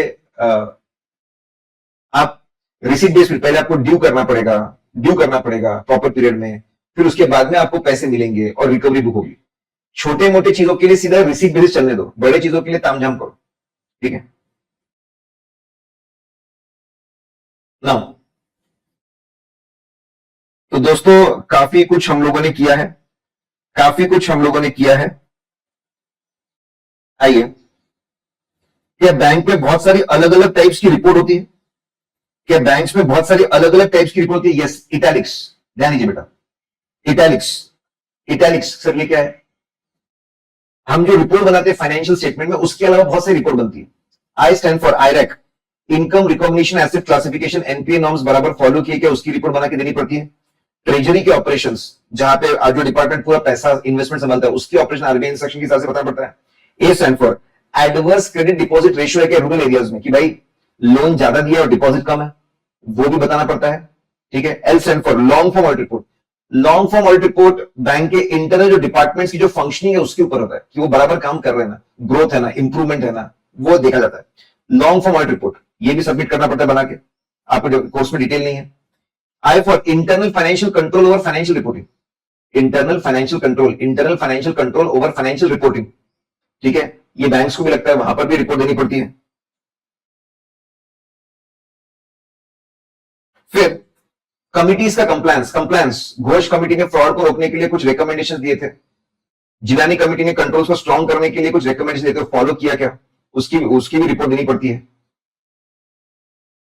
कंप्लायंस विद एसएलआर रिक्वायरमेंट, उसकी भी रिपोर्ट देनी पड़ती है, एसएलआर रिक्वायरमेंट को फॉलो कर रहे हैं। इटैलिक्स करके शॉर्टकट है बेटा, बहुत सारी अलग अलग रिपोर्ट देनी पड़ती है। आइए आखिरी दो चीजें ये इंपॉर्टेंट होती है, stress testing. Sir stress testing क्या होता है? ये स्ट्रेस टेस्टिंग क्या होता है? What do you mean by stress testing? What do you mean by stress testing? थोड़ी देर के लिए अज्यूम कर लो एडवर्स सिनेरियोज, वर्ल्ड वॉर हो गया, कोविड की नई वेव आ गई भयंकर, पॉलिटिकल इंस्टेबिलिटी हो गई, और फिर सोचो कि इकोनॉमिक कंडीशन क्या होगी, बिजनेस कंडीशन क्या होगी, कितने डिफॉल्ट्स होंगे, और क्या हमारी बैंक इतने सारे डिफॉल्ट्स को हैंडल कर पाएंगी, इतने सारे लॉसेस को बेयर कर पाएंगे, वो सोचो। मतलब अगर एकदम स्ट्रेस आ गया तो क्या हो जाएगा, कितने लॉसेस हो जाएंगे, और क्या हम इसको हैंडल कर पाएंगे सिचुएशन को, उसको बोलते हैं स्ट्रेस टेस्टिंग। हमारे मॉड्यूल के अंदर गलत दिया हुआ है, वो सॉफ्टवेयर का स्ट्रेस टेस्टिंग कर दिया उन्होंने गलती से। इसके बेनिफिट क्या है? इसके बेनिफिट क्या है? इसका बेनिफिट है कि बैंक को समझ में आएगा कि अगर एडवर्स सिचुएशन में क्या क्या चीजें इनकी सही है, क्या क्या चीजें उनकी गलत है, कैन इंप्रूव उनका जो एडवर्स सिचुएशन में जो परफॉर्मेंस उसको इंप्रूव कर सकते हैं, वीक पॉइंट देख करके इंप्रूव कर सकते हैं। ठीक है, आरबीआई ने इसको मैंडेटरी करके रखा है फॉर ऑल कमर्शियल बैंक्स, और बोर्ड ने अपना स्ट्रेस टेस्टिंग फ्रेमवर्क बनाना चाहिए। तो स्ट्रेस टेस्टिंग मतलब क्या, उसके बेनिफिट्स है, उसके बेनिफिट्स है, और आरबीआई ने इसको मैंडेटरी बना के रखा हुआ है। बेसल नॉर्म्स क्या होते हैं? International banking regulations. भाई बेसल एक जगह है जहां पे बहुत सारे देश के लोग आए, उन्होंने कमिटी बनाई और इंटरनेशनल बैंकिंग रेगुलेशंस को बनाते हैं, रिसर्च डिस्कशन करके। लेटेस्ट में 2008 के क्राइसिस के बाद में उन्होंने सबप्राइम क्राइसिस ऑफ 2008 उन्होंने बेसल 3 नॉर्म्स निकाले। उसका फोकस कैपिटल एडिक्वेसी रेशियो बराबर मेंटेन करिए, रिस्क मैनेजमेंट बराबर रखिए, रिपोर्टिंग टू स्टेकहोल्डर रखिए, ये बातें बोली हुई है।